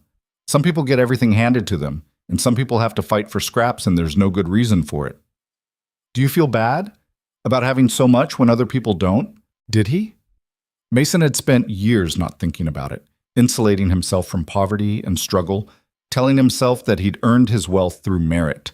But sitting here with a 6-year-old who'd watched her mother work until she collapsed, who'd spent a day alone in a snowstorm because there was no safety net, who thought ordering cookies was magic. Yeah, he felt bad. Sometimes, he admitted, especially lately. Emma nodded like that made sense. She finished her cookie, wiped her hands on her jeans in a way that would have given Mason's housekeeper a heart attack. Can we call Mommy before bed? She asked. Of course. They called at 8:30, right before Emma's bedtime. Olivia answered on the first ring. Clearly, she'd been waiting, phone in hand, counting down the minutes until she could hear her daughter's voice. They talked for 20 minutes. Emma told her about the cookies. Olivia told her about the physical therapist who'd helped her walk to the bathroom for the first time. Normal, boring details that somehow felt precious because they were shared. When they finally hung up, Emma looked less lost. "Time for bed," Mason said. Getting Emma ready for bed was another adventure in things Mason had forgotten about parenting a young kid. She needed help finding her toothbrush, needed someone to make sure she actually brushed her teeth instead of just running water, needed the bathroom light left on because the dark was scary in an unfamiliar place.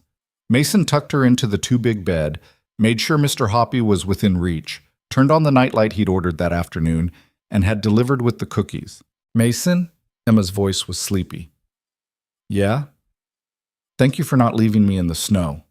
Something in Mason's chest cracked wide open. "You're welcome, Emma.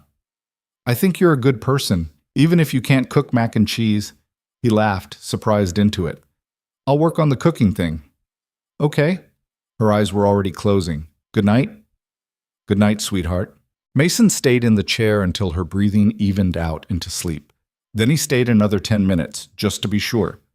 When he finally left, he kept the door cracked open and the hallway light on, just in case she woke up scared again. His own bedroom felt too big and too quiet. He lay in bed staring at the ceiling, his mind racing through everything that had happened in the past 48 hours. Somewhere in this city, Olivia was lying in a hospital bed, fighting pneumonia and worrying about her daughter.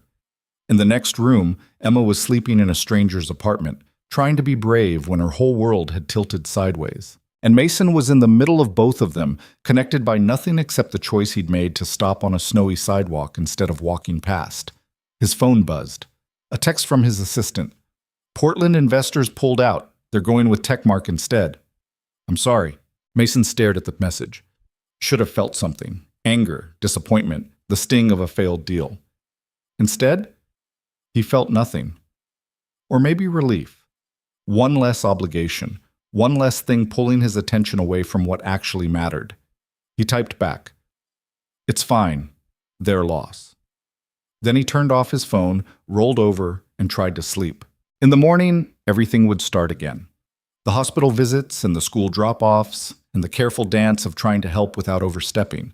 The slow process of earning Olivia's trust and keeping Emma safe and figuring out how to be the person he'd promised to be. But tonight, in the darkness of his expensive apartment, Mason let himself acknowledge the truth he'd been avoiding. He wasn't doing this just to help anymore. He was doing it because for the first time in years, he felt like he was part of something that mattered. Something real and messy and complicated and human. And he wasn't ready to let that go. By day 5, they'd fallen into a rhythm that felt almost normal. Almost. Mason woke at 6, made coffee he was learning to drink black because Emma had drunk all the milk the night before, and he kept forgetting to order more. Emma woke at 6:30, stumbled into the kitchen with Mr. Hoppy dragging behind her, climbed onto the bar stool without saying anything. They'd learned not to talk much in the mornings. Emma wasn't a morning person, and Mason respected that. He'd pour her cereal, the sugary kind his own daughter wasn't allowed to have, but he'd stopped caring about nutrition somewhere around day 3 when Emma had refused to eat anything green. She'd eat in silence while he checked his emails, both of them existing in their own bubbles until the caffeine and sugar kicked in enough to make conversation possible. Except this morning, Emma broke the silence first. "I don't want to go to school today." Mason looked up from his phone. Emma was staring into her cereal bowl like it held the answers to the universe. "You feeling sick?" he asked. "No." "Then what's wrong?" Emma's shoulders hunched. "The kids keep asking questions about where I'm staying and why and when my mom's coming back, and I don't know what to tell them." Mason set his phone down, gave her his full attention.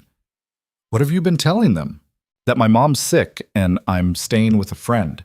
But then they ask which friend, and I say you, and they ask how we're friends. And I can't explain it." Her voice got smaller. "Because we're not really friends, are we? You're just helping because you felt bad for me." The words hit harder than they should have. Mason tried to figure out how to explain their situation in terms a 6-year-old would understand when he barely understood it himself. "You're right that we're not friends the normal way," he said carefully. We didn't meet at a park or through school or anything like that. But we're also not strangers anymore. So maybe we're something in between, something that doesn't have a good word yet.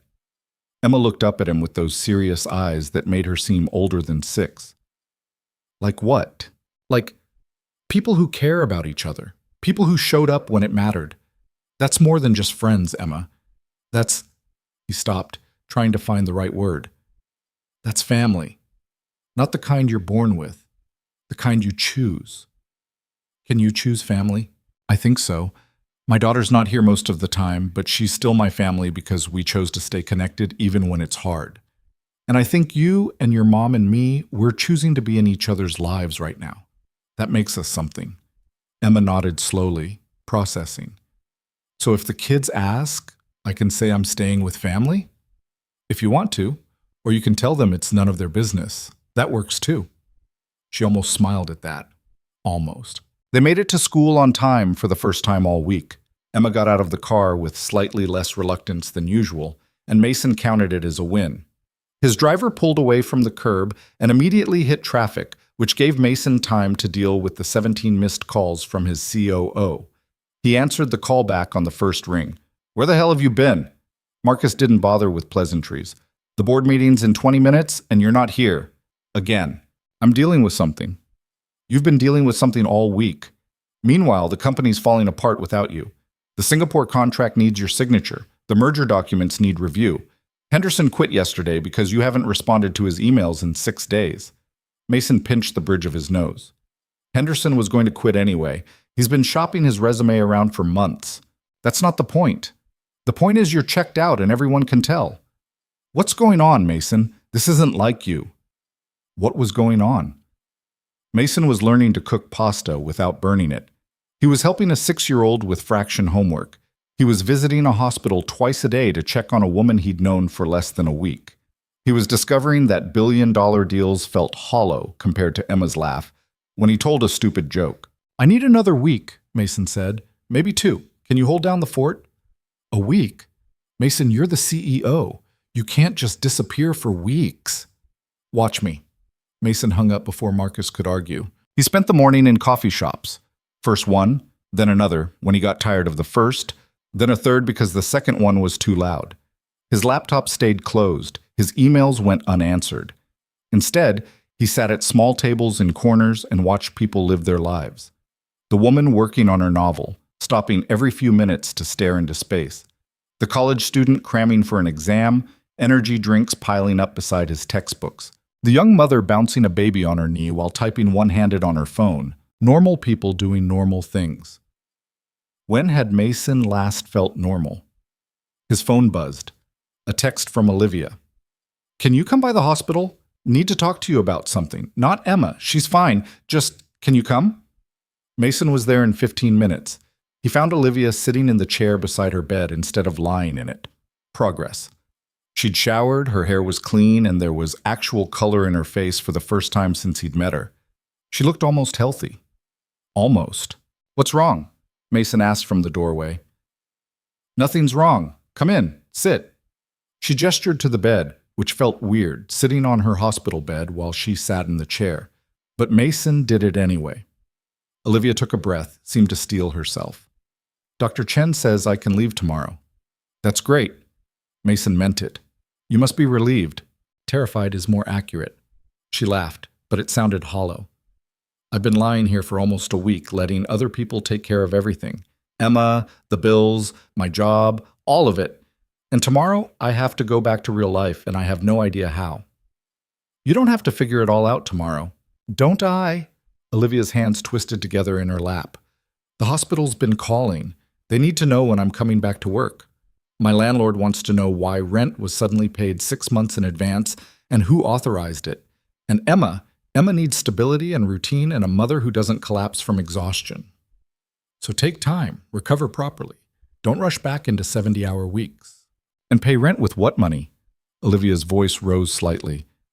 "I have maybe 2 weeks of sick leave saved up. After that, I'm unpaid. And before you offer to loan me more money, don't. I already owe you more than I can ever pay back." Mason wanted to argue, to tell her the money didn't matter, that he had more than he could ever spend. But he was learning that with Olivia, pride and practicality were tangled up in ways that made simple solutions impossible. "What if you didn't go back to the hospital?" he said instead. She stared at him. "What? What if you found different work? Something with better hours, better pay, benefits?" "Mason, I'm a nurse. That's what I do. That's all I'm qualified for." "You're qualified for a lot more than you think. You're organized, compassionate, good under pressure. You could work at a clinic with regular hours, or do private nursing. Those jobs pay better, and you control your schedule. Or," he stopped, an idea forming, "or you could work for me." "Doing what? I don't know anything about business." "I'm not talking about business. I'm talking about—" Mason tried to figure out how to phrase it without sounding like he was offering charity again. "My daughter Lily, she's 7. Her mom works full-time, and the nanny they have is fine, but impersonal. Lily hates her. She needs someone who actually cares, someone patient and kind, someone exactly like you." Olivia's expression shifted through several emotions Mason couldn't quite read. "You want me to be your daughter's nanny?" "I want you to be someone who helps my family while I help yours. Regular hours. Weekends off. Salary that's triple what the hospital pays. Health insurance. Paid time off that's actually paid." He was talking faster now, warming to the idea. "Emma could stay with you while you work. The girls could play together. You'd have stability and flexibility and—" "Stop!" Olivia held up her hand. "Just stop." Mason stopped. "This is exactly what I was afraid of," Olivia said quietly. "You sweeping in with your money and your solutions and rearranging my entire life because you think you know what's best. That's not what I'm doing. Isn't it? You paid my bills without asking. You're housing my daughter. Now you want to give me a job I didn't apply for, working for you, which means I'd be even more dependent on you than I already am." Her voice was shaking. "I can't do that, Mason. I can't let you have that much control over my life." "It's not about control. Then what's it about? Why are you doing all this?" She stood up, and the sudden movement made her sway slightly. Mason started to reach for her, but she waved him off. "What do you want from me?" "From us? Because there has to be something. Nobody helps this much without wanting something back." Mason stood too, frustrated and not entirely sure why. "Maybe I just want to help. Maybe that's enough." "It's never enough. People don't work that way." "I do." "Why?" Olivia's eyes were bright with tears, or anger, or both. "Why us? Why Emma? There are thousands of struggling families in this city. Why did you pick us to save?" "I didn't pick you. I saw Emma, and I couldn't walk away. And now I know you, and I know her, and I can't unknow that. I can't go back to my empty apartment and my meaningless job and pretend you're not drowning while I have lifeboats I'm not using. We're not your responsibility. No, you're not. But you're also not nothing to me anymore." Mason was talking too loud, aware that nurses could probably hear him in the hallway, but unable to stop. "You want to know what I want? I want Emma to stop having nightmares about her mother dying. I want you to not work yourself to death trying to prove you don't need help. I want to feel like my money and my privilege and my stupid lucky life actually mean something instead of just being decoration." The room went quiet. Olivia was crying now, silently, tears streaming down her face. Mason felt like an asshole for making her cry, but also like he'd finally said something true. "I'm scared," Olivia whispered. "I'm scared that if I let you help more, I'll start depending on you. And then what happens when you get bored? When helping us stops feeling good and starts feeling like an obligation? When you remember you have your own life and we're just some charity case you picked up in a snowstorm? That's not going to happen. You don't know that. You can't promise that." "You're right, I can't." Mason sat back down on the bed, suddenly exhausted. "But I can promise that right now, in this moment, I'm not going anywhere. And tomorrow I'll promise the same thing, and the day after that. And we'll figure it out as we go." Olivia sat back down in the chair. They stayed like that for a while, both of them too tired and too raw to keep fighting. Finally, Olivia spoke. "The nanny job. What would the hours be?" "Whatever works for you. School days while Lily's at school? Afternoons and evenings? You tell me what you need and we'll make it work." "And Emma?" "Emma would be with you. Always. That's non-negotiable. And when you don't need childcare anymore, When Lily grows up or you find someone else or, then we figure out what comes next. But Olivia, I'm not going to fire you because Lily grows up. This isn't a temporary fix. This is me trying to build something that works for all of us. She studied his face like she was trying to read his intentions in his expression. I need to think about it. That's fair. And I need to meet your daughter first, and your ex-wife. And I need to see where you're proposing I work. And she stopped. I need time to figure out if this is a good decision or just desperation disguised as an opportunity. Take all the time you need. Mason stood to leave, then paused. For what it's worth, I think you'd be great at it. Lily's lucky if she gets you. You don't know me well enough to know that. I know you raised Emma. That's enough. After he left the hospital, Mason sat in his car for 20 minutes trying to figure out what the hell he was doing. Was he genuinely trying to help? Or was this about him filling the emptiness in his own life with other people's problems? His phone rang. Sarah, his ex-wife. I hear you've been MIA from work all week, she said without preamble. Marcus called me. He's worried about you. Marcus needs to mind his own business. Mason, what's going on? This isn't like you. You never miss work. You never ignore the board. I found a kid, Mason said, in a snowstorm 5 days ago. Her mom was in the hospital and she was alone and I brought her home and now I'm trying to help them. Silence on the other end. Then, is this the same kid you mentioned before? Yeah, Emma. She's 6. Her mom, Olivia, is a nurse who worked herself into pneumonia. They've got nothing, Sarah. No family, no support system, no safety net, and I can't just walk away from that. So you're what? Playing hero?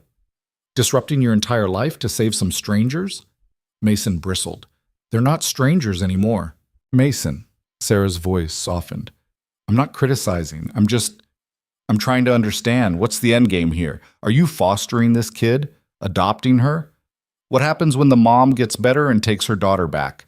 You go back to your life like nothing happened? I don't know. Mason pressed his palm against his forehead. I don't have an end game. I'm just trying to do the right thing day by day. That's not like you. You always have a plan. Maybe I'm tired of having plans. Sarah was quiet for a moment. Can I meet them? Emma and her mom? Why? Because you clearly care about them. And because Lily should meet Emma too, if they're going to be in each other's lives. And because I want to make sure you're not being taken advantage of. Olivia's not. I'm not saying she is.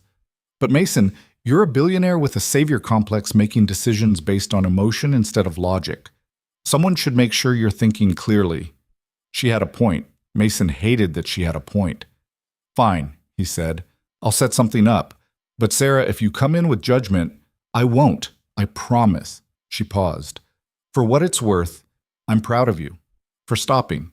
For helping. That's the man I married. They hung up, and Mason sat in the parking lot wondering when his life had gotten so complicated. Picking Emma up from school had become his favorite part of the day. She'd burst out the doors with her backpack bouncing, usually talking to another kid, always looking for his car first thing. When she spotted him, her whole face would light up. Today was different. Emma came out alone, walking slowly, head down. When she got to the car, Mason could see she'd been crying. What happened? He asked as soon as she buckled in. Nothing. Emma. She stared at her hands. Some kids were being mean. About what? About my clothes. They said I wear the same shirt too much, and they asked why I don't live with my mom anymore and if she didn't want me. Her voice cracked. And I tried to explain, but they just laughed and said my mom probably didn't love me enough to keep me. Mason's grip tightened on the steering wheel. Give me names. What? The kids who said that. I want their names. I'm calling the school. No, that'll make it worse. They'll know I told, and then they'll be even meaner. Emma, that's bullying. The school needs to know. Please don't. She was crying again. Just, can we go see Mommy? I need to see Mommy. So they went to the hospital. Emma ran into the room and climbed onto the bed beside Olivia, buried her face in her mother's shoulder, and sobbed. Olivia looked at Mason with wide, scared eyes, mouthing, "What happened?" Mason stayed in the hallway, giving them privacy. He pulled out his phone and sent an email to Emma's principal. Careful, professional, but making clear that Emma was dealing with bullying and it needed to be addressed immediately. If the school didn't handle it, he'd handle it himself. 20 minutes later, Olivia came to the door. She fell asleep, she said quietly. Whatever happened today exhausted her. They stepped further down the hall, away from Emma's hearing. Kids at school were being cruel, Mason explained, making fun of her clothes, saying you didn't want her. Olivia's face went pale, then red. I'll kill them. I know they're 6, but I will kill them. Despite everything, Mason almost smiled. The school will handle it. Will they? Or will they just tell Emma to ignore it and move on? Olivia's hands were shaking. She shouldn't have to deal with this. On top of everything else, she shouldn't. Her voice broke. She needs new clothes, Mason said. Not because the kids are right. They're not. But because she needs to feel confident. She needs something that's hers. I can't afford. I know. That's why I'm buying them. Mason, this isn't negotiable. We're going shopping tomorrow. You, me, and Emma. She picks out whatever she wants. End of discussion. Olivia looked like she wanted to argue, but she was too tired. Okay. Thank you. They stood in the hallway, both of them watching Emma sleep through the window. She looked peaceful like this. Young, not like a kid carrying the weight of adult problems. I've been thinking about the job offer, Olivia said quietly. The nanny position. Mason waited. I want to say yes, but I need time. I need to get out of the hospital, get settled, make sure Emma's okay. And I need to meet Lily and Sarah and see your setup. She looked at him. Can you wait? Can you give me 2 weeks to figure out if this is right? Take all the time you need. And if I decide it's not right, if I decide I need to stay at the hospital or find something else, then that's your choice. I'll respect it. Mason met her eyes. But Olivia, whatever you decide about the job, I'm not disappearing from your lives. You're stuck with me now. Why? It was the same question she kept asking, like she couldn't believe anyone would choose to stay. Because Emma called me family this morning, and I've been thinking about it all day, and I think she's right. You're not the family I was born with, but you're the family I'm choosing, and I don't abandon family. Olivia's eyes filled with tears again. You barely know us. I know enough. She wiped at her face, laughed wetly. You're either the best person I've ever met or completely insane. Probably both. They went back into the room. Emma was still sleeping, Mr. Hoppy clutched to her chest. Olivia sat in the chair beside the bed. Mason took the other chair. They didn't talk, just sat in comfortable silence while machines beeped and hospital sounds filtered in from the hallway. Mason pulled out his phone, started responding to emails for the first time in days. Work problems that had seemed urgent a week ago now felt distant and unimportant. He delegated what he could, ignored what he couldn't. His assistant sent a message. The board wants an emergency meeting. They're talking about removing you as CEO if you don't show up. Mason stared at the text for a long moment. A week ago, that threat would have sent him into panic mode. The company was his life. Being CEO was his identity. Losing it would have been unthinkable. Now sitting in a hospital room with a sleeping 6-year-old and her exhausted mother, the threat felt hollow. He typed back, "Let them try. I'll be there when I'm ready, not before." Olivia was watching him. Everything okay? Yeah, just work drama. Sounds serious. It's really not. Mason put his phone away. Not compared to this. Emma stirred, opened her eyes, saw both of them sitting there. You stayed, she said to Mason, voice thick with sleep. Of course I stayed. I promised, didn't I? She nodded, satisfied, closed her eyes again. Olivia reached across the space between their chairs, took Mason's hand. Her grip was weak but steady. Thank you, she whispered, for all of it. Mason squeezed back. You don't have to keep thanking me. Yes, I do, because I don't think you understand what you've given us. She looked at Emma, then back at him. Hope. You've given us hope, and that's everything. They stayed like that until visiting hours ended, hands linked, watching Emma sleep. And for the first time in years, Mason felt like he was exactly where he was supposed to be. The next morning, Mason picked Olivia up from the hospital. She was dressed in her own clothes instead of a hospital gown, moving carefully, but moving. A nurse wheeled her to the entrance in a wheelchair, hospital policy, while Emma bounced beside her, chattering about everything and nothing. And then we ordered cookies to the house. Like magic. And Mason burned mac and cheese twice, but the third time was okay. And his apartment is so big you could fit like 100 of our apartments inside it. And breathe, baby, Olivia said, laughing. I can't keep up. Mason pulled the car around. His driver got out to help, but Olivia waved him off, insisting she could manage. Pride again. Mason was learning to recognize when to push and when to let her have the victory. The drive to Olivia's apartment was quiet. Emma had crashed from her excitement, leaning against her mother's shoulder. Olivia stared out the window, watching her neighborhood come back into view. I missed it, she said softly. Even though it's falling apart and too small and too expensive, I missed home. That's normal. Is it normal to be terrified of going back, to feel like I failed at taking care of my own life? You didn't fail, you got sick. That's not failure. Feels like it. They pulled up to the building. Mason helped carry Olivia's hospital bag while Emma ran ahead to unlock the door. The apartment looked exactly how they'd left it. Small, shabby, clean. But somehow it felt different to Mason now. Less depressing. More like a home where real people lived real lives. Olivia stood in the middle of her living room, looking around like she was seeing it for the first time. It's so small. It's cozy, Mason offered. She laughed. You're a terrible liar. Then her expression shifted, became serious. Thank you for taking care of Emma, for taking care of everything. I know I keep saying it, but you don't have to keep saying it, I know. Emma appeared from her bedroom holding Mr. Hoppy. Mommy, can Mason stay for lunch? I want to show him how you make grilled cheese. Olivia looked at Mason, questioning. He should probably leave. Give them space to reconnect. Get back to his own life. I'd love to stay, miss, he said instead. They made grilled cheese together in the tiny kitchen, Olivia supervising, Emma helping, Mason trying not to get in the way. It was cramped and chaotic, and the cheese burned slightly on one side, but somehow it was perfect. They ate sitting on the couch because the apartment didn't have a dining table.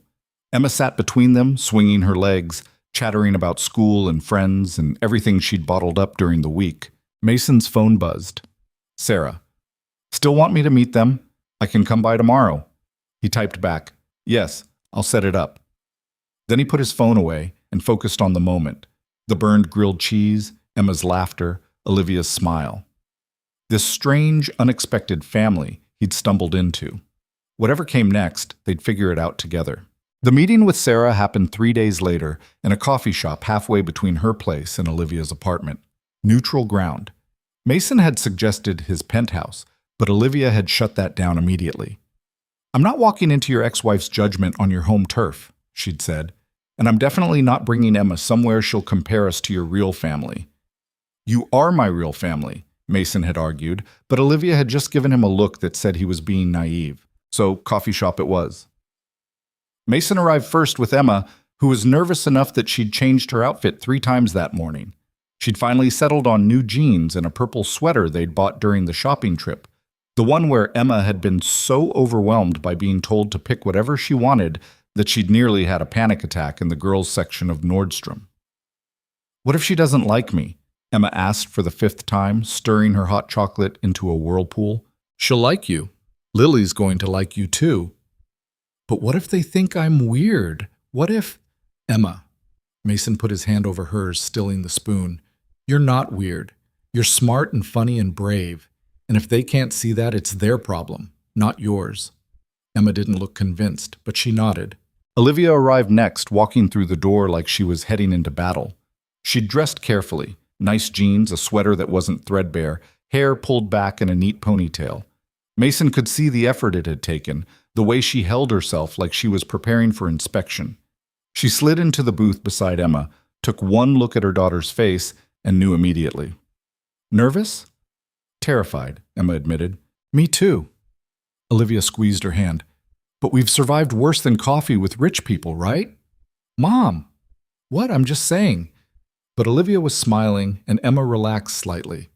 Sarah arrived exactly on time, which was so typically Sarah that Mason almost laughed. She walked in with Lily, 7 years old, dark hair like Mason's, her mother's sharp eyes, and scanned the coffee shop like she was evaluating a business acquisition. Her gaze landed on their booth. Mason saw the moment she took in Olivia. young, pretty, clearly nervous, and something shifted in her expression. Not quite suspicion, but close. Mason? Sarah's voice was professionally warm. Good to see you. Sarah, this is Olivia Brooks and her daughter Emma. Olivia, Emma, this is my ex-wife Sarah and my daughter Lily. The adults shook hands. The girls stared at each other with the particular wariness of kids meeting potential friends or enemies. Hi, Lily said finally. Hi, Emma whispered back. Sarah ordered coffee. Mason ordered another. The girls got more hot chocolate. For several minutes, everyone focused very intently on their drinks, like they held the secrets of the universe. Finally, Sarah broke the silence. Mason tells me you're a nurse. Was, Olivia corrected. I'm on medical leave right now, recovering from pneumonia. That must have been scary, especially with a young daughter. It was the most terrifying week of my life. Olivia's voice was steady, but Mason could hear the steel underneath. Emma was incredibly brave. Sarah looked at Emma with something that might have been respect. Mason said you waited for your mom all night before he found you. Emma nodded, suddenly interested in her hot chocolate again. That took guts, Sarah continued. A lot of kids would have panicked. You kept your head. My mom taught me what to do if there's an emergency, Emma said quietly. She's really good at teaching stuff. Sarah's expression softened slightly. She looked at Olivia with new eyes. Mason also mentioned you might be interested in working with our family as Lily's nanny. I'm considering it, Olivia said carefully, but I wanted to meet everyone first, make sure it's a good fit. Smart. Sarah took a sip of her coffee. Can I be honest with you? Please. When Mason first called about this, I thought, Sarah paused, choosing her words, I thought maybe you were taking advantage of him. He has a tendency to want to fix things, fix people, and sometimes people see that and use it. Mason started to protest, but Olivia spoke first. I thought the same thing about him at first, she said. Thought he was some rich guy who'd help for a week and then disappear when it stopped being fun, when helping us stopped making him feel good about himself. Sarah's eyebrows rose. And now? Now I think, Olivia glanced at Mason, then back at Sarah. I think he's genuine. I think he actually cares, which is almost harder to accept than if he was just playing hero. Why harder? Because if he cares, I have to care back. I have to let him in. And that's terrifying when you've spent years learning that the only person you can rely on is yourself. The honesty of it seemed to catch Sarah off guard. She studied Olivia for a long moment, then nodded slowly. Okay, I get that. Do you? Olivia's voice had an edge now. Because from where I'm sitting, you're evaluating whether I'm good enough to watch your daughter, whether I'm trustworthy enough to be near your family. And I'm sitting here knowing that one word from you could tank this whole thing, could take away an opportunity that could change my daughter's life. So forgive me if I'm a little defensive. Mason winced. This was going badly. He started to intervene, but Sarah held up a hand. You're right, Sarah said. I am evaluating you. Because Lily is the most important thing in my world and I don't trust easily. She leaned forward. But you know what? I like that you're defensive. I like that you're protecting your daughter and calling me on my bullshit. That tells me you have boundaries. That tells me you won't just roll over when things get difficult. Olivia blinked, clearly not expecting that response. I'm not saying I'm ready to hand over my daughter tomorrow, Sarah continued, but I'm saying I'm willing to give this a shot. Trial period. See how the girls get along. See if you and Mason can actually work together without killing each other. We haven't killed each other yet, Mason offered. Yet, so both women said simultaneously, then looked at each other in surprise. Sarah almost smiled. Okay, here's what I'm thinking. Why don't the girls spend some time together today? Get to know each other. We can supervise, make sure everyone's comfortable. And if that goes well, we can talk about next steps. That seems reasonable, Olivia said. Good. Sarah looked at the girls who'd been watching the adults with wide eyes. Lily, why don't you show Emma your favorite bookstore? It's just down the street. Can we, Mom? Lily looked at Sarah with hope. If Emma wants to. Emma looked at Olivia, seeking permission. Olivia nodded. Just stay where we can see you through the window. The girls scrambled out of the booth, suddenly animated.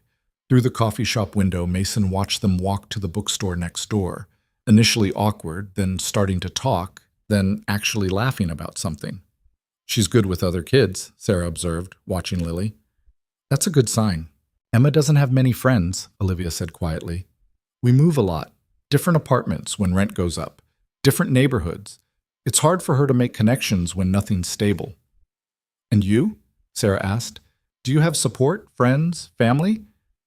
No family. My parents died when I was in college. Emma's father. Olivia's jaw tightened. He's not in the picture, hasn't been since she was a baby. His choice or yours? Does it matter? It might, if he decides to show up and cause problems. Olivia's laugh was bitter. He won't. He made it very clear that fatherhood wasn't in his plan. Signed away his rights when Emma was 6 months old. We haven't heard from him since. Sarah nodded, making mental notes. And friends? Hard to maintain friendships when you work 70 hours a week and have a kid. Most of my coworkers at the hospital are friendly, but Olivia shrugged. Friendly isn't the same as friends. So you're alone. I have Emma. That's enough. Is it? Sarah's voice wasn't unkind, just curious. Don't you ever want more? Want someone to share the load? Olivia looked at Mason, something unreadable in her expression. I'm learning to want that. It's not easy. The girls came back 15 minutes later, both carrying books. Lily was chattering about a series she loved. Emma was listening with actual interest. They'd somehow transitioned from strangers to tentative friends in the span of a bookstore visit. Can Emma come over sometime? Lily asked Sarah. I want to show her my room. Sarah looked at Olivia. Would that be okay with you? Yeah, sure. Olivia looked stunned that it had gone this well. How about Saturday? Sarah suggested. Afternoon. Lily and Emma can play while we adults talk logistics. If you're serious about the nanny position, we should discuss specifics. Saturday works, Olivia agreed. They all stood to leave. Mason paid for the drinks over Olivia's protests. Outside, Sarah pulled him aside while the others were saying goodbye. I like her, Sarah said quietly. She's proud and defensive and doesn't take shit. She'll be good for Lily. And I think you're in over your head with this whole situation, but in a good way. You care about them, actually care. I haven't seen you care about anything this much in years. Is that a problem? Only if you hurt them. Sarah's voice went hard. They've been through enough, Mason. If you're doing this, you're all in. No backing out when it gets complicated. No deciding you've done your good deed and walking away. Understand? I understand. Good. She softened. For what it's worth, I think this is good for you too. You've been sleepwalking through life since the divorce. This, whatever this is, it woke you up. After they separated, Mason drove Olivia and Emma home. The car was quiet but comfortable, all three of them processing what had just happened. Your ex-wife is intense, Olivia said finally. Yeah, she is. I respect that. She liked you too. She was testing me. You passed. Olivia laughed. Did I? Because I feel like I just survived an interrogation. That's what passing looks like with Sarah. Emma was quiet in the back seat, staring out the window with a small smile. Lily's nice, she offered. She said I could borrow her books, and she has a cat named Mr. Whiskers who's really fat and lazy. Sounds like a good cat, Mason said. Yeah. Emma's smile got bigger. I think I made a friend. Saturday came faster than Mason expected. He picked up Olivia and Emma mid-afternoon, drove them to Sarah's brownstone in Brooklyn. It was a beautiful place, not as ostentatious as Mason's penthouse, but expensive in the way that screamed old money and good taste. Lily answered the door, grabbed Emma's hand, and dragged her upstairs before anyone could say hello. Sarah appeared behind her, coffee cup in hand. They'll be fine, she said, seeing Olivia's worried expression. I have cameras in Lily's room. We can check on them from my tablet if you want. Cameras in her room? Olivia looked uncertain. Just for safety. She knows they're there. I don't spy on her, just keep an eye out when she has friends over. Sarah led them to the kitchen. Coffee? They sat around Sarah's kitchen island. Expensive marble, probably cost more than Olivia's annual salary. Mason watched Olivia take it all in, saw her shoulders tense slightly at the display of wealth. So, Sarah pulled out a notepad. Let's talk details. Hours, pay, expectations. For the next hour, they negotiated. Sarah was thorough, asking about Olivia's childcare philosophy, her approach to discipline, her comfort with various scenarios. Olivia answered honestly, didn't try to be someone she wasn't. When they got to money, Olivia's jaw dropped at Sarah's offer. That's too much, she stammered. That's more than double what nurses make. That's the market rate for a good nanny in New York, Sarah countered, plus benefits. Health insurance, paid vacation, sick days. And you'd have Emma with you, which most nanny positions don't allow. I can't accept that much. Why not? Because it feels like… Olivia struggled for words. Like charity disguised as a job. Sarah's expression hardened. Don't insult my daughter by suggesting I'd hire someone out of charity.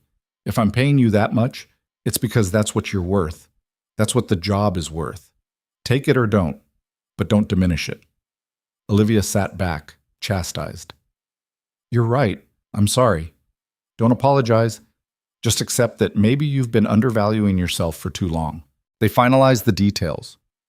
Start date in 2 weeks, giving Olivia time to officially quit the hospital. Monday through Friday, 9 to 5. Weekends off unless there was an emergency. Emma would attend the same school as Lily, which Sarah's family paid for as part of the benefits package. That's too much, Olivia protested again at the school part.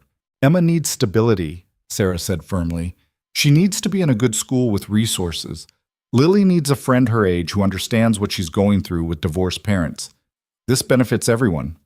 Stop fighting it. After the logistics were settled, Sarah pulled up the camera feed on her tablet. Upstairs, Emma and Lily were building something elaborate with Legos, laughing about something, completely comfortable with each other. They're good together, Sarah observed. Lily's been lonely since the divorce. She needed this. Emma too, Olivia said softly. She's never had a real friend before. Someone stable. Mason watched the screen, watching Emma laugh, and felt something settle in his chest. This was working. Against all odds, this strange arrangement was actually working. The next 2 weeks blurred together in a chaos of transitions. Olivia gave her notice at the hospital, endured the guilt trips from her supervisor about abandoning her team. She and Emma moved to a better apartment, not one of Mason's properties, because Olivia had drawn a hard line there, but one he'd helped her find and offered to co-sign for when landlords balked at her employment history. This is still too much help, Olivia had argued in the leasing office. It's a co-sign. I'm not paying your rent. You are. I'm just vouching for you. That's still… Olivia. Mason had looked at her seriously. Let me do this one thing. Let Emma have a bedroom that's bigger than a closet. Let yourself have a kitchen that doesn't have mold in the corners. This isn't charity. This is me helping someone I care about find basic, decent housing. She'd finally agreed, but Mason could tell it cost her. Emma started at Lily's school the following Monday. Mason drove both girls that first day, watched them walk in together chattering about their teacher and their classroom and everything they were nervous about. You did good, Olivia said beside him in the car. She'd come along for moral support, was starting her official nanny duties the next day. We did good, Mason corrected. All of us. I keep waiting for the other shoe to drop, Olivia admitted, for this to fall apart, for you to realize what a mess we are and back out. Not happening. You can't know that. I can know that I'm not going anywhere. I can know that whatever problems come up, we'll handle them together. Mason looked at her. When are you going to start believing that? I don't know. Maybe when I've known you longer than 2 weeks. It's been 3 weeks. Oh, well then, that changes everything. But she was smiling. Mason's board meeting happened on a Wednesday. He'd been avoiding it for nearly a month, but finally Marcus had cornered him with an ultimatum. Show up and address their concerns, or they'd start proceedings to remove him as CEO. So Mason showed up. The conference room was full, 12 board members all looking varying degrees of annoyed or concerned. Marcus sat at the far end, expression carefully neutral. Gentlemen, Mason said, taking his seat at the head of the table, I understand you have concerns about my recent absence. Concerns? One of the board members, Peterson, old money, perpetually angry, leaned forward. You disappeared for a month, ignored urgent business, cost us the Portland deal, stopped responding to emails. We've had concerns. I had a personal emergency. For a month? Yes. Mason met Peterson's glare without flinching. I found a child in crisis. I helped her and her mother. It required my full attention. You're not a social worker, Hale. You're the CEO of a billion-dollar company. I'm aware of my job title. Are you? Because from where we're sitting, you've forgotten what your priorities should be. Mason felt anger flare but pushed it down. These men didn't understand. They'd never had to choose between a business deal and a scared 6-year-old. They'd never had to weigh profit margins against human lives. My priorities, Mason said carefully, are exactly where they should be. Yes, I was absent. Yes, I missed the Portland deal, and I'd make the same choice again. That's unacceptable. Then fire me. The words came out before Mason could stop them. The room went silent. If my leadership isn't what you want, vote me out. But understand this. I'm not going to apologize for helping a family in need. I'm not going to pretend that business is more important than people. And if that makes me a bad CEO in your eyes, then maybe I'm in the wrong job. Peterson's face went red. Other board members shifted uncomfortably. Marcus was watching Mason with an expression that might have been respect. We don't want to fire you, another board member, Chen, more reasonable, said quietly.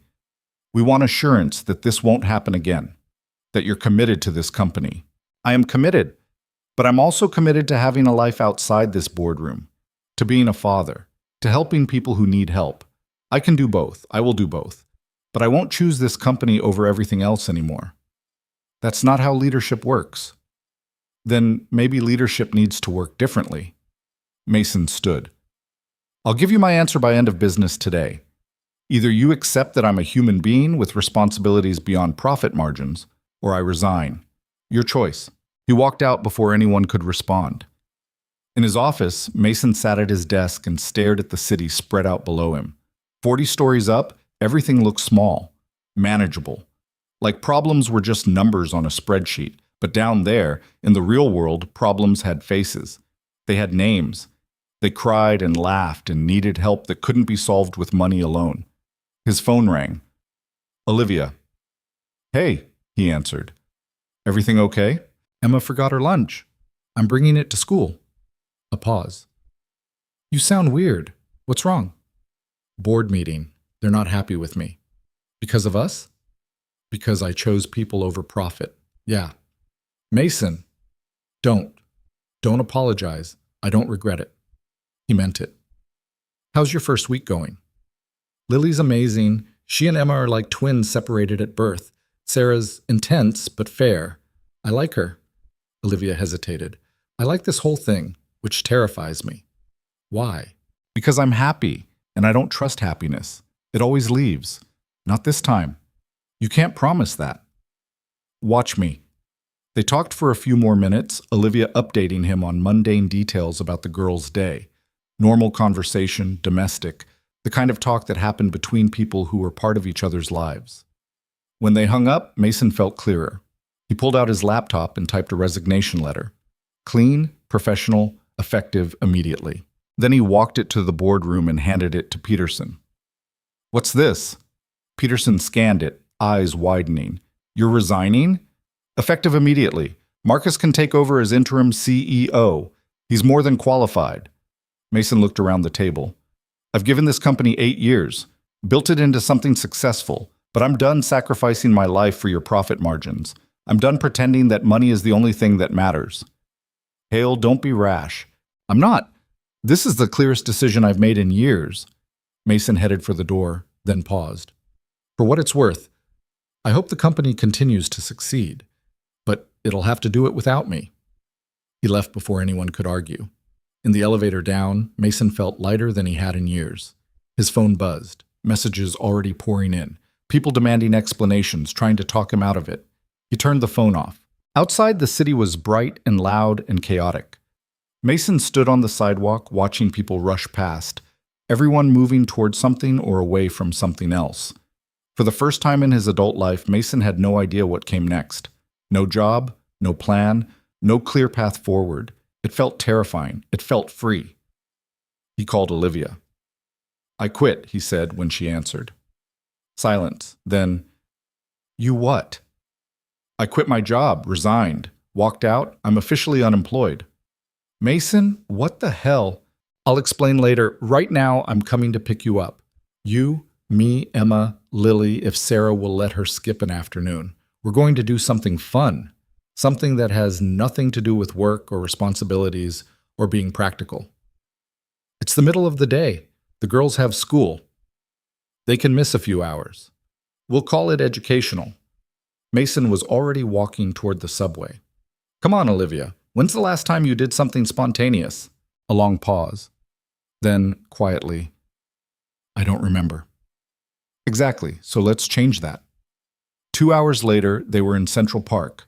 Mason, Olivia, Emma, and Lily, who Sarah had reluctantly agreed to release early after Mason had explained the situation.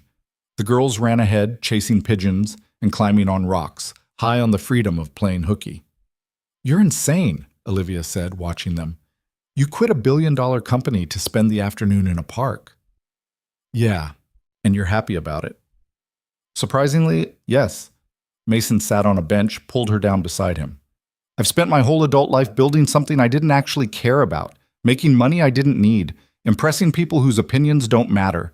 And then I found Emma in a snowstorm and everything shifted. We shifted it, Olivia said. We disrupted your whole life. You woke up my life. There's a difference. He watched the girls, watched them laugh together.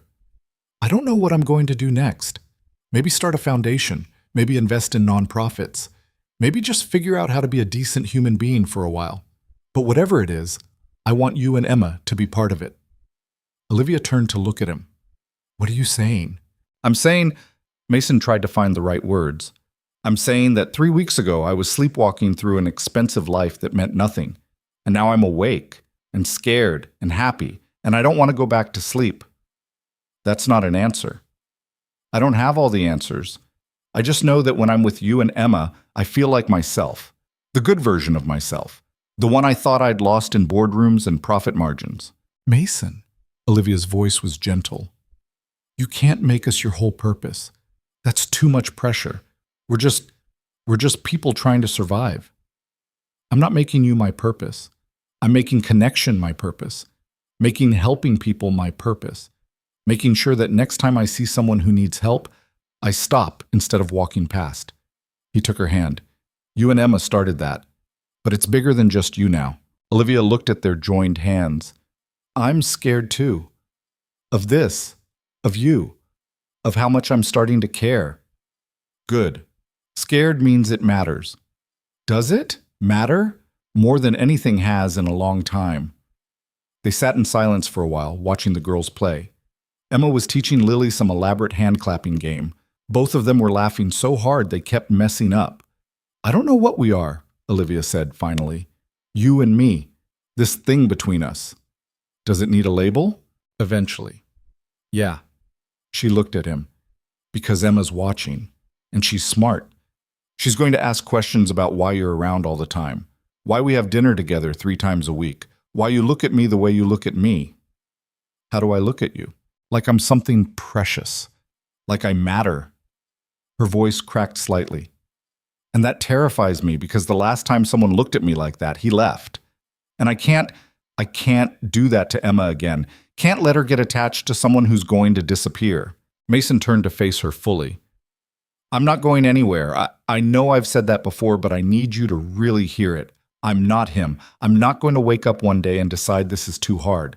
I'm in this, Olivia. Whatever this becomes, I'm in it. You can't promise that. I can promise to try. I can promise to show up every day and keep choosing this. Keep choosing you and Emma and whatever weird family thing we're building. He squeezed her hand. That's all anyone can promise. The choice to keep choosing. Olivia's eyes were bright with tears. I want to believe you. Then believe me. It's not that simple. It is exactly that simple. You just have to let yourself trust that good things can stay. Emma came running over, breathless and happy. Mason! Olivia, come play with us. We're playing family and we need more people. Olivia wiped at her eyes quickly. What kind of family? Any kind. We're just playing that we all live together and have adventures. Emma grabbed both their hands, pulling them up. Come on! So they played. Ridiculous, silly pretend games where they were explorers discovering Central Park for the first time, where the playground was a castle and the lake was an ocean. The girls made up elaborate backstories. The adults played along, letting themselves be silly. At some point, playing pretend stopped feeling like pretend. At some point, it started feeling like a preview of something real. When the sun started to set, they headed back.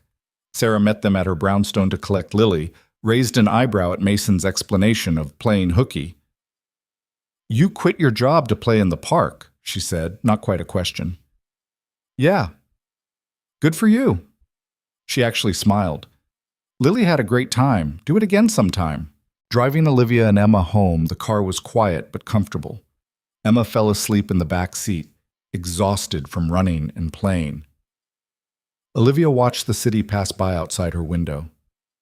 "Thank you," she said quietly, "for today, for all of it. Stop thanking me." "I can't. Not yet." She looked at him. "I'm trying to trust this. Trust you. It's hard when you've been burned before." "I know. Take your time. I'm not going anywhere." When they pulled up to Olivia's new apartment building, nicer neighborhood, safer street, actual working elevator, Mason helped carry sleeping Emma upstairs. Olivia unlocked the door to a space that was slowly becoming home. New furniture, some bought, some donated by Sarah who'd had extras. Pictures on the walls. Emma's artwork displayed proudly on the fridge. "Stay," Olivia said as Mason was about to leave. "Just for a little while. Help me put her to bed?" So Mason carried Emma to her new room, bigger than the old one, with actual space for a desk and bookshelf. They tucked her in together, made sure Mr. Hoppy was within reach, turned on the nightlight shaped like stars.